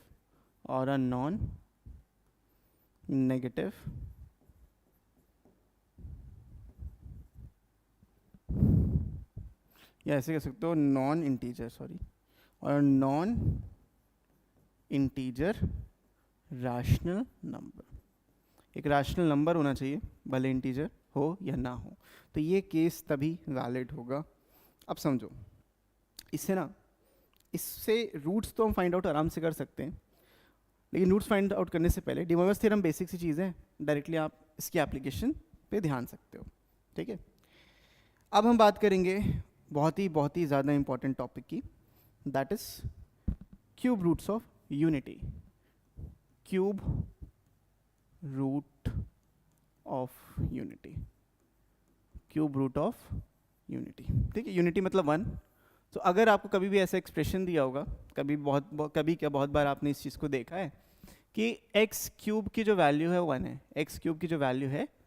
है, और हम generally जल्दी से कह देते हैं कि एक्स की वैल्यू यहाँ से वन आ जाती है, राइट। एक्स की वैल्यू यहाँ से वन आती है। एक सेकेंड, इसको इस तरीके से लिख दो, एक्स इज इक्वल्स टू 1 की पावर 1/3। तो इसके ना 3 वैल्यूज निकल के आती हैं। जनरली आप क्या लिखते हो, आप इसकी वैल्यू 1 लिख देते हो, आपका काम हो जाता है। बट एक 1 होता है, एक ओमेगा होता है और एक ओमेगा स्क्वायर होता है। इनको हम कहते हैं क्यूब रूट्स ऑफ यूनिटी। इसको प्रूफ कैसे करना है, देखो, ये हम लिख सकते हैं भाई एक्स क्यूब की जो वैल्यू है वो 1 है ना, क्यूबिंग बोथ द साइड्स, ये मिल गया। इसको लेफ्ट साइड ले जाएंगे, x cube minus 1 is equals to 0। Factorize कर लो, x minus 1 x square plus x plus 1 is equal to 0। अब देखो, इससे जो रूट मिलेगा, इससे जो आपको रूट मिल जाएगा वो सीधा 1 मिल जाएगा। इससे जो आपको रूट मिलेगा वो सीधा 1 मिलेगा, और इससे 2 रूट्स मिलेंगे, क्योंकि एक क्वाड्रेटिक इक्वेशन है। इससे आपको 2 रूट्स मिलेंगे। देखो क्या मिलेंगे, x is equals to -1 plus minus root 3i है ना, -√3 डिवाइडेड बाय, जो 20 में -4 ऐसी क्या 1 - 4 तो -√3 आ गया, डिवाइडेड बाय 2। ये वैल्यू हमें मिल रही है x की। तो अब x की देखो 3 वैल्यूज एग्जिस्ट करती हैं आपके पास। x की वैल्यू एक 1 एग्जिस्ट करती है, एक है -1/2 और -√3i/2 है ना, और एक वैल्यू है -1/2 और प्लस में √3i/2। अब सीन कुछ ऐसा है, सिनेरियो कुछ ऐसा है, इसको थोड़ा सा ऊपर कर लेते हैं। अच्छा, सिनेरियो कुछ ऐसा है कि ये आपको जो रूट्स मिले हैं यही आपके कहलाते हैं, यही आपका ये वाली जो वैल्यू है एंड ये वाली जो वैल्यू है, ये ओमेगा और ओमेगा स्क्वायर है। अब फर्क नहीं पड़ता कि आप इसको ओमेगा लोगे या इसको ओमेगा स्क्वायर लोगे, इट डजेंट मैटर। आप किसी को भी ओमेगा और ओमेगा स्क्वायर ले सकते हो। तो इस केस में मैं इसको ओमेगा और ओमेगा स्क्वायर ले लेता हूँ, ये एक दूसरे के स्क्वायर होते हैं, ठीक है। तो कुछ प्रॉपर्टीज़ हैं, प्रॉपर्टीज़ यहाँ पे याद रख लो। पूरे क्यूब रूट ऑफ यूनिटी का आज ही काम यहाँ पे ख़त्म, ठीक है। एक स्लाइड में पूरा क्यूब रूट ऑफ यूनिटी का काम हम समाप्त करते हैं। पहली बात ये कि 1 omega and omega are cube roots of unity, मतलब 1 के ये क्यूब रूट्स हैं, ठीक है, are cube roots of unity. अब इसमें जो 1 है एक रियल रूट है, और जिसमें ओमेगा और ओमेगा स्क्वायर है ये आपके इमेजिनरी रूट्स हैं, है ना। Imaginary root always occur in pair, ये आपके इमेजिनरी रूट्स हैं, ठीक है। और हमें ये भी मालूम था कि कभी भी इरेशनल रूट्स होते हैं या इमेजिनरी रूट्स होते हैं वो एक दूसरे के कॉन्जुगेट होते हैं। तो what I mean by that is, जो आपका ये ओमेगा है, अगर मैं इसका कॉन्जुगेट ले लूँ तो मुझे ओमेगा स्क्वायर मिलेगा, या फिर ओमेगा स्क्वायर का मैं कॉन्जुगेट ले लूँ मुझे ओमेगा मिलेगा। तो ये वाली एक प्रॉपर्टी बहुत ज़्यादा इम्पॉर्टेंट बन जाती है, ठीक है। तीसरी बात कि डजेंट मैटर मैं मॉड इसका ओमेगा ले लूँ, है ना, इसका ओमेगा का मैं मॉडुलस ले लूँ, मैं ओमेगा स्क्वायर का मॉडुलस ले लूँ और 1 का, ये सारी वैल्यूज़ इक्वल हैं, ठीक है। ओमेगा स्क्वायर का जो मॉडुलस है वो हमेशा 1 के बराबर होता है। चौथी बात ये है कि जो ओमेगा क्यूब होता है वो भी 1 के बराबर होता है। इन तीनों को अगर मैं मल्टीप्लाई कर दूं 1 इंटू ओमेगा स्क्वायर, तो ओमेगा क्यूब कितना हो जाएगा, 1 हो जाएगा। लेकिन अगर मैं इनको ऐड करता हूँ 1 प्लस ओमेगा स्क्वायर, देखो देखने में कुछ ऐसा लगता है, एक्स की वैल्यू अगर 1 है, देखो ओमेगा की वैल्यू अगर 1 है, कुछ भी आप देखो, अगर ओमेगा अगर रूट है आपका और आपने यहाँ रखा तो omega square plus omega plus 1, ये जो वैल्यू है प्रोडक्ट इसका 0 है, तो ये वैल्यू भी कितनी हो जाएगी, 0 हो जाएगी। और यहाँ से भी आप देख सकते हो, इनको आप देखो अगर ऐड कर रहे हो, इन दोनों वैल्यूज़ को अगर आप ऐड कर रहे हो तो ये तो कैंसिल आउट होना है, -1/2 1 बन गया और 1 -1 0 हो गया। तो इस तरीके से भी यू कैन से कि 1 plus omega square is also equal to 0। तो ये पूरा कच्चा चिट्ठा खुल चुका है, हमारे क्यूब रूट ऑफ यूनिटी का, ठीक है। क्यूब रूट ऑफ यूनिटी का ये कच्चा चिट्ठा खुल चुका है। आगे बात करते हैं भाई, आगे जैसे कि देखो, जैसे क्यूब रूट ऑफ यूनिटी होता है वैसे ही आपका फोर्थ रूट ऑफ यूनिटी होगा। इसमें हमें कितने मिलेंगे, इसको बोलेंगे फोर्थ रूट ऑफ यूनिटी, इसको बोलेंगे फोर्थ रूट ऑफ यूनिटी। फिर ऐसे ही इसमें 4 रूट्स मिलेंगे आपको, ऑब्वियसली इसमें आपको 4 रूट्स मिलेंगे। 1/5 अगर लिखा है तो इसको हम बोलते हैं फिफ्थ रूट ऑफ यूनिटी, और क्योंकि फिफ्थ रूट ले तो यहाँ पे आपको 5 रूट्स मिलेंगे। अब इसमें 2 रियल होंगे, 2 इमेजिनरी होंगे, इसमें 1 रियल होगा, 4 इमेजिनरी होंगे। तो कुछ इस तरीके से वैल्यूज़ आपको मिल सकती हैं। अगर लिखा है 1/n तो इसको हम पढ़ते हैं as nth root of unity, this is known as the nth root of unity. और यहाँ पे आपको n रूट्स देखने को मिलते हैं, ठीक है, यहाँ पे आपको n रूट्स देखने को मिलते हैं। अब इन्हीं रूट्स की जो बात है, इसी में डी मोइरस थ्योरम हमारा यूज़ होता है। तो अभी निकाल के भी मैं आपको दिखाऊंगा, ये निकाल के भी आपको बताऊंगा, लेकिन उससे पहले जो ओमेगा की बात कर रहे थे, इन प्रॉपर्टीज़ की बात कर रहे थे, ज़रा इसको कंटिन्यू करते हैं। 5 प्रॉपर्टीज़ हमारी हो चुकी थी, इसके बाद कंटिन्यू करते हैं। अगर आपको देखो 6 प्रॉपर्टी नंबर 6, अगर कभी भी इस तरीके से दिया हुआ है कि 1 प्लस ओमेगा की पावर p दिया हुआ है और ओमेगा स्क्वायर की पावर p दिया हुआ है, कुछ इस तरीके से सीनरी बन रही है आपकी। तो इसकी 2 वैल्यूज़, खाली 2 वैल्यूज़ पॉसिबल हैं। वो वैल्यूज़ कौन कौन सी हैं, वो वैल्यूज़ हैं आइदर 0 और 3, 0 और 3 ही होगी। अब देखो 1 प्लस ओमेगा स्क्वायर, p की वैल्यू 1 पे हो जाएगा। अगर मैं p की वैल्यू 2 भी रखूंगा तो 1 प्लस ओमेगा स्क्वायर ओमेगा की पावर 4, और ओमेगा पावर 4 ओमेगा ही होता है, तो ये वैल्यू भी अगेन 0 आएगी। तो 0 कब आएगी, जब p बिलोंग नहीं करेगा 3k की वैल्यू को, और यहाँ पे 3 कब आएगी, जब 3k की वैल्यू को p बिलोंग करेगा। अब p यहाँ पे अगर 3 हो जाता तो मेरा काम हो जाता, ये हो जाएगा। और यहाँ पे जो k है वो इंटीजर है, k जो है वो इंटीजर है, ठीक है भाई। ये बात समझ में आ गई। ये हमारी 6th प्रॉपर्टी। अभी देखा था हमने ये भी चीज़, हमने एक चीज़ और देखी थी 7th प्रॉपर्टी को, कि जो हमने x² + x + 1, यानी कि जो ये वाला था, इसके 2 रूट्स आएंगे। इसके जो रूट्स होंगे वो होगा, एक ओमेगा होगा और एक ओमेगा स्क्वायर होगा। सो what I can say is कि x² + x + 1 को मैं लिख सकता हूँ as x - omega into x - omega का स्क्वायर। इस तरीके से भी ये लिखा जा सकता है, ठीक है, x - ओमेगा का स्क्वायर, ठीक है।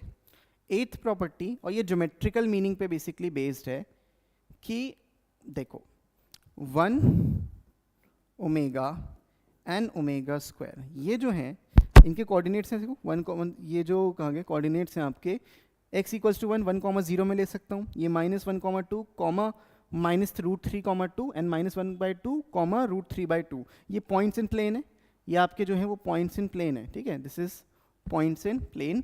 तो ये always will make, this will always 1 omega square will make an equilateral triangle, एक इक्विलेटरल ट्राइंगल का ये फॉर्मेशन करते हैं हमेशा। 1 ओमेगा ओमेगा स्क्वायर हमेशा एक इक्विलेटरल ट्राइंगल का फॉर्मेशन करते हैं, और 1 omega and omega square will always lie on a unit circle, ठीक है, एक यूनिट सर्कल पे ये हमेशा लाई करते हैं। तो what I mean by this, ये जो लास्ट 8th प्रॉपर्टी है इसको जरा ध्यान से समझते हैं।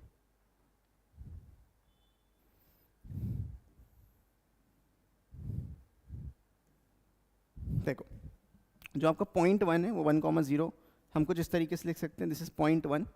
यहाँ पे आपका ओमेगा बन जाएगा, मैं यहाँ पे पहले एक ट्राइंगल बना लेता हूँ।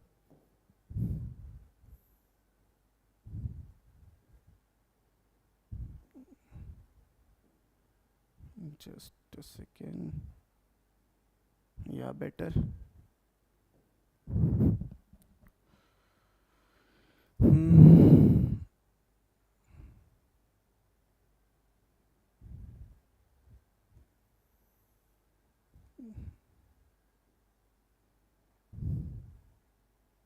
ओके। तो ये जो पॉइंट्स आप देख पा रहे हैं, ये पॉइंट आपका 1,0 हो जाएगा। ये आपका, क्योंकि ये क्या है, ओमेगा स्क्वायर है, इसको ओमेगा स्क्वायर मैंने नाम दिया था और इसको ओमेगा नाम दिया था, ये 1 है। ये हमेशा इस तरीके से लाई करेंगे। और सिर्फ इतना ही नहीं, इस पे अगर आप एक सर्कल का ड्रॉ करो तो 1 ओमेगा और ओमेगा स्क्वायर हमेशा इस यूनिट सर्कल के ऊपर ही लाई करेंगे। कुछ इस तरीके से ये बनेगा, always equidistant from each other, ठीक है। कुछ इस तरीके से, इस प्रकार से आप इसको बना सकते हो, ठीक है। I hope this is clear. थोड़ा सा इसको मैं ज़रा इधर कर दूँ, पूरा ही शिफ्ट करना पड़ेगा, दिस इज बेटर। तो ये जो पॉइंट है आपका, ये पॉइंट जो है आपका, ये 1 है, ये पॉइंट आपका ओमेगा स्क्वायर है, ये पॉइंट आपका ओमेगा है। क्योंकि ये कॉम्प्लेक्स नंबर है तो कॉम्प्लेक्स नंबर के फॉर्म में हम इस तरीके से पॉइंट्स को रिप्रेजेंट कर सकते हैं, always lie on a unit circle. तो ये जो 8th प्रॉपर्टी है वो यहाँ पे मैंने क्लियर कर दी है आपके लिए, ठीक है। I hope this is clear, बढ़िया तरीके से एकदम।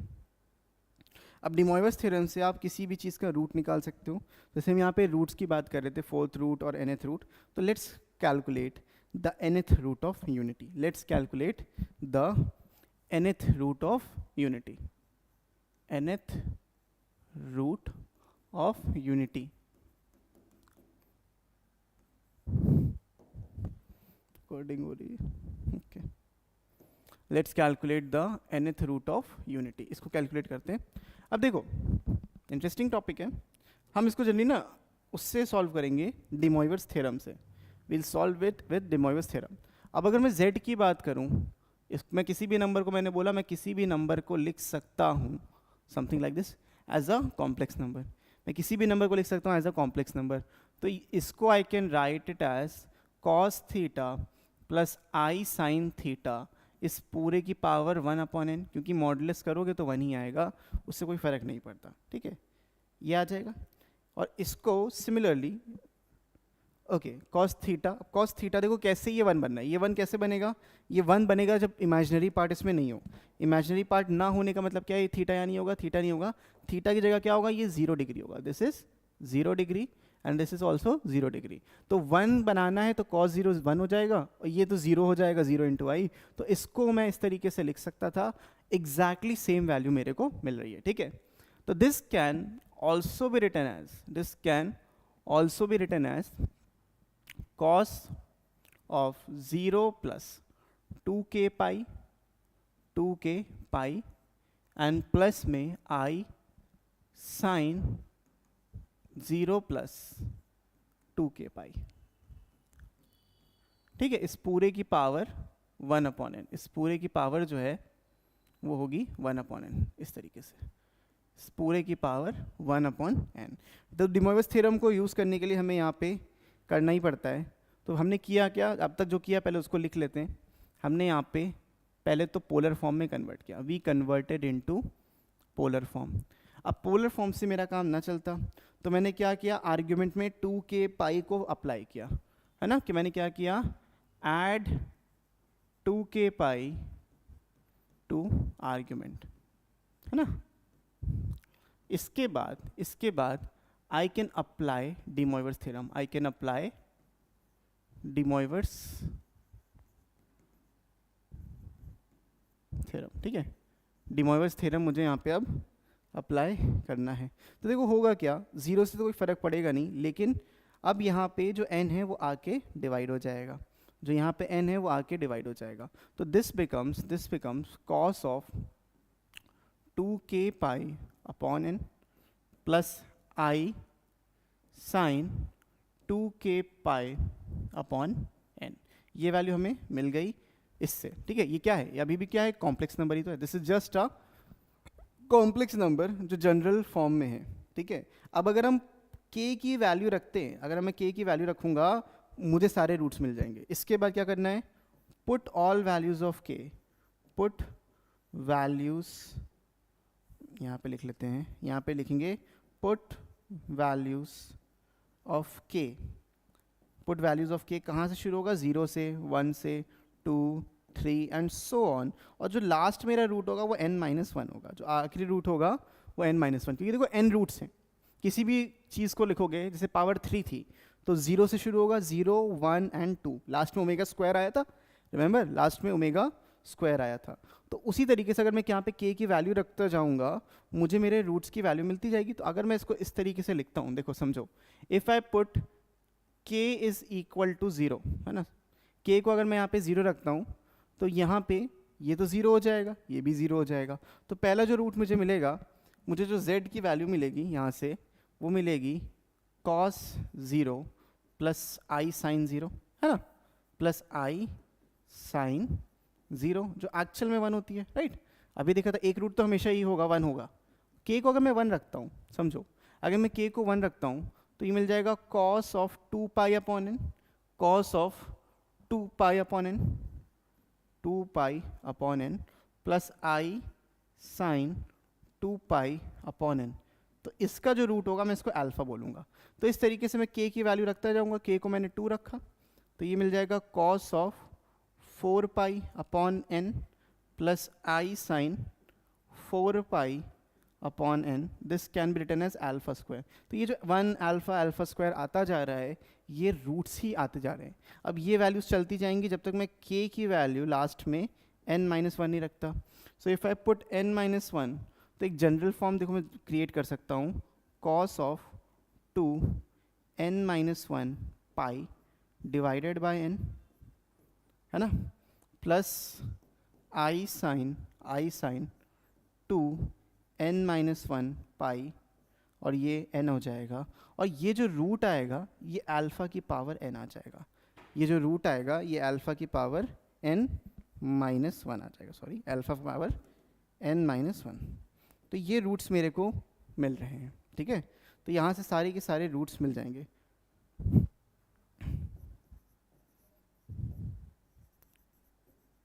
तो k की वैल्यू रखते जाओगे रूट्स मिलते जाएंगे. आई होप दिस इज क्लियर. तो अब कोई भी nth रूट आप निकालने की कोशिश करोगे मिल जाएगा, ठीक है. तो इसको एक यहाँ पे दोबारा से लिख लेते हैं. तो अगर x लिखा है, x की वैल्यू लिखा है 1 की पावर 1 अपॉन n, ठीक है, 1 की power 1 upon n.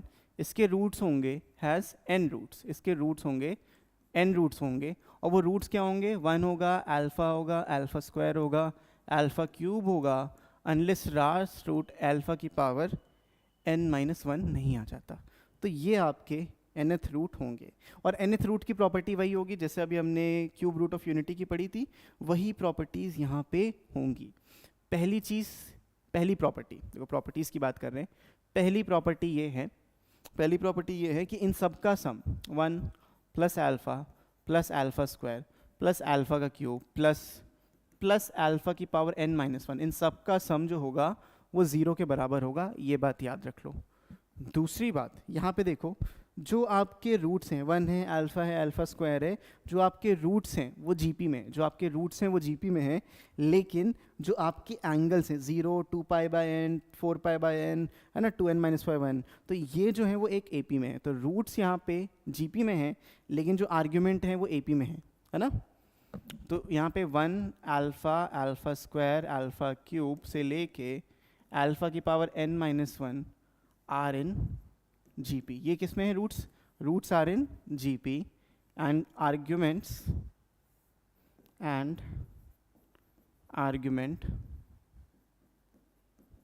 are in AP। तो ये भी याद रखो, इंपॉर्टेंट प्रॉपर्टी है। रूट्स आपके जीपी में है, आर्ग्यूमेंट्स आपके एपी में है।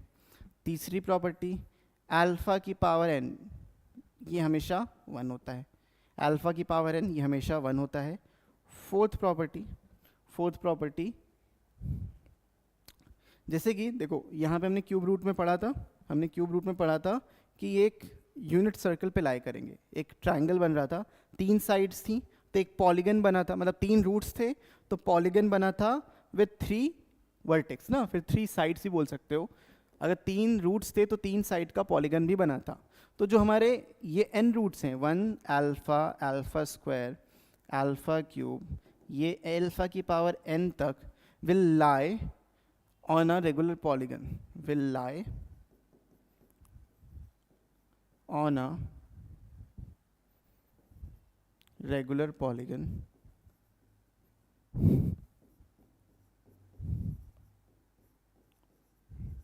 of n sides। ठीक है, हमारे पास n sides होंगी, जो n-1 हो, of n sides। ठीक है, n sides होंगी इस रेगुलर पॉलीगन में। ठीक है, और जितने भी रूट्स हैं,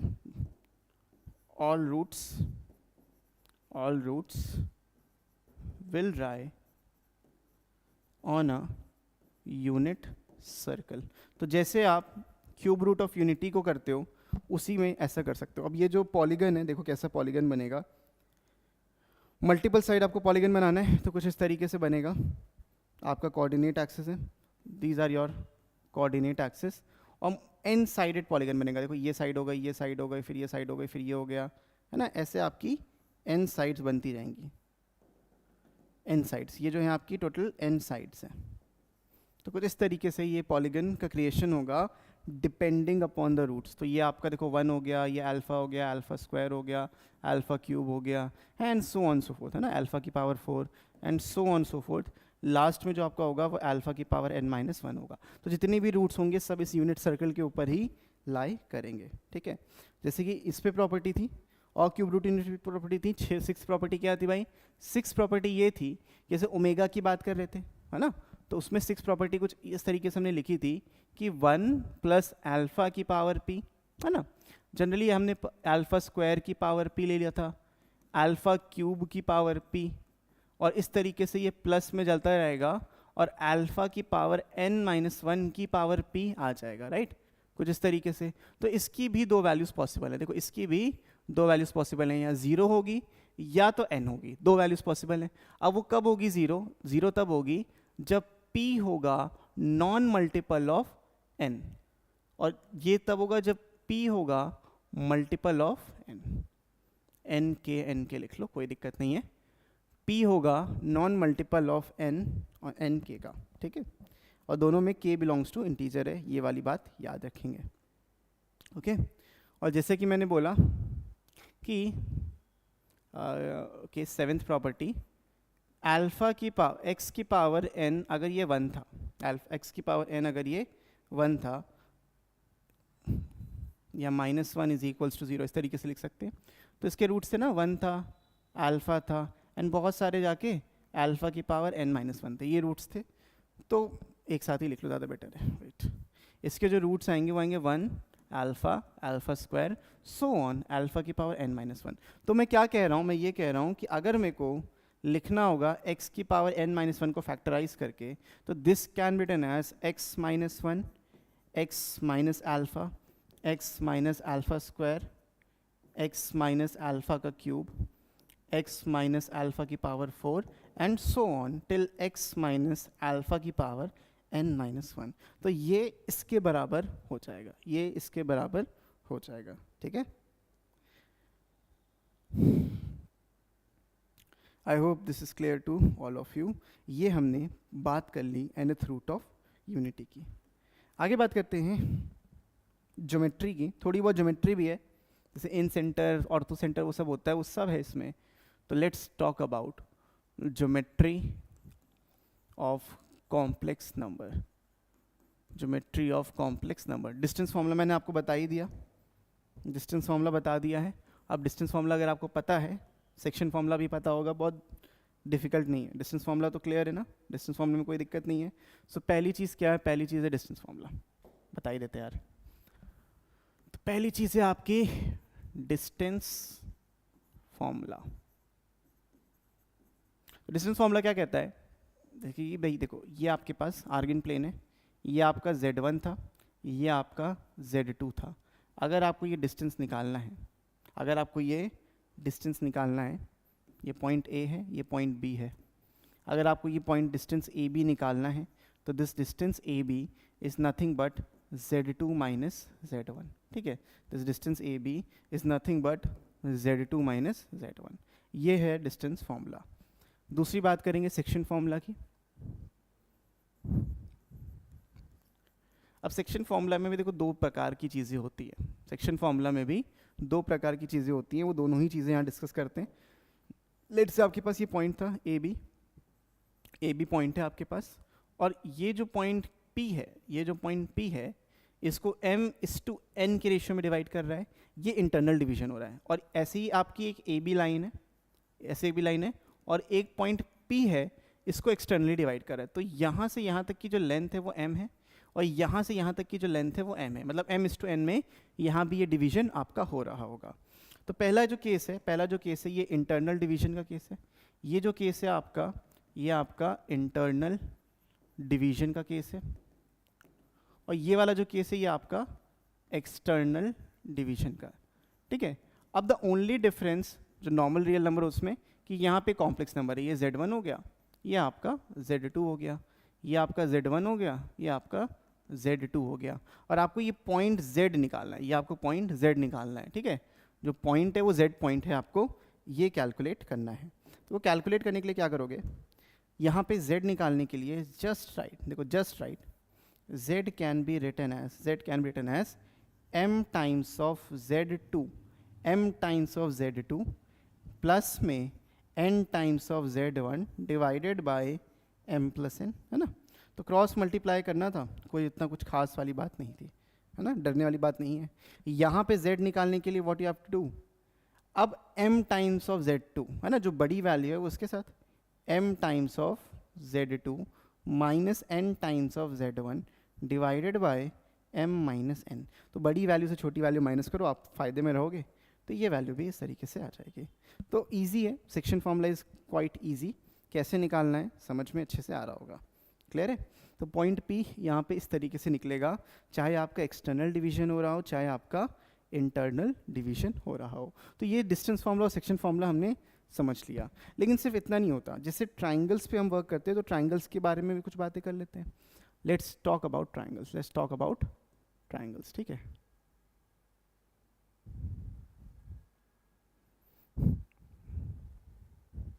ठीक है, तो नेक्स्ट है थर्ड प्रॉपर्टी का नाम दे दो, इसमें प्रॉपर्टी तो खैर बहुत सारी हैं, जनरल प्रॉपर्टी का नाम दे दो। आपके पास यहाँ पे 3 कॉम्प्लेक्स नंबर हैं, एक कॉम्प्लेक्स नंबर A है जिसको हम लोग बोलेंगे Z1, एक कॉम्प्लेक्स नंबर B है जिसको हम बोलेंगे Z2, एक है C जिसको बोलेंगे Z3।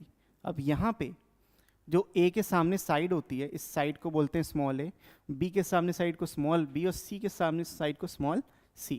ये जनरल नोटेशंस आपको पता होनी चाहिए, राइट। तो यहाँ पे अब कुछ बातें हैं जो याद आनी है, ज़रूरी है। हम सेक्शन फॉर्मूला कर चुके, अब हम पढ़ेंगे सेंट्रॉइड। अगर मेरे को सेंट्रॉइड निकालना है, अगर मुझे इसका सेंट्रॉइड निकालना है, तो सेंट्रॉइड का सीधा सीधा फॉर्मूला हो जाएगा Z1 plus Z2 plus Z3 divided bye 3। Easy, जैसे हम करते थे नॉर्मल ज्योमेट्री में, यहाँ पे भी हमें वही करना है, क्लियर। ऐसे ही इन सेंटर का फॉर्मूला देखो, ऐसे ही आपके इन सेंटर का फॉर्मूला आ जाएगा A times of Z1, B times of Z2, C times of Z3। A times of Z1 plus B times of Z2 plus C times of Z3 divided bye A plus B plus C। ये आपके इन centre का formula हो गया, ठीक है। इसके बाद ऐसे ही एक्स सेंटर निकालना है। अब इन सेंटर के बाद एक्स सेंटर के 3 फॉर्मूलेज होते हैं, आपको ये चीज़ तो पता ही होगी। इन सेंटर के बाद एक्स सेंटर के आपके 3 फॉर्मूलेज होते हैं, वो तीनों फॉर्मूलेज पता होने चाहिए। फिफ्थ पॉइंट पे we can find excentres, है ना, एक्स सेंटर्स, 3 एक्स सेंटर्स होंगे। इन सेंटर तो एक ही होता है बट एक्स सेंटर्स 3 होते हैं। वो तीनों एक्स सेंटर कैसे लिखते हैं, एक एक करके माइनस साइन लगाते जाओ, आपको वैल्यूज मिलती जाएंगी, राइट। जैसे कि एक एक्स सेंटर आपका आ जाएगा, excentre number 1, let's call this as E1, let's call this as, यहीं पे लिख दें, let's call this as E1। तो जो E1 होगा वो होगा -AZ1 plus BZ2 plus CZ3 divided by -A plus B plus C। ये एक एक्स सेंटर हो गया। E2 तीसरा एक्स सेंटर होगा, दूसरा एक्स सेंटर होगा AZ1 minus BZ2 and plus में CZ3 divided by A minus B plus C। तीसरा एक्स सेंटर E3 की बात करते हैं, यहाँ पे E3 की बात करेंगे, इसको थोड़ा सा लेफ्ट और करते हैं, जस्ट अ सेकेंड, ओके।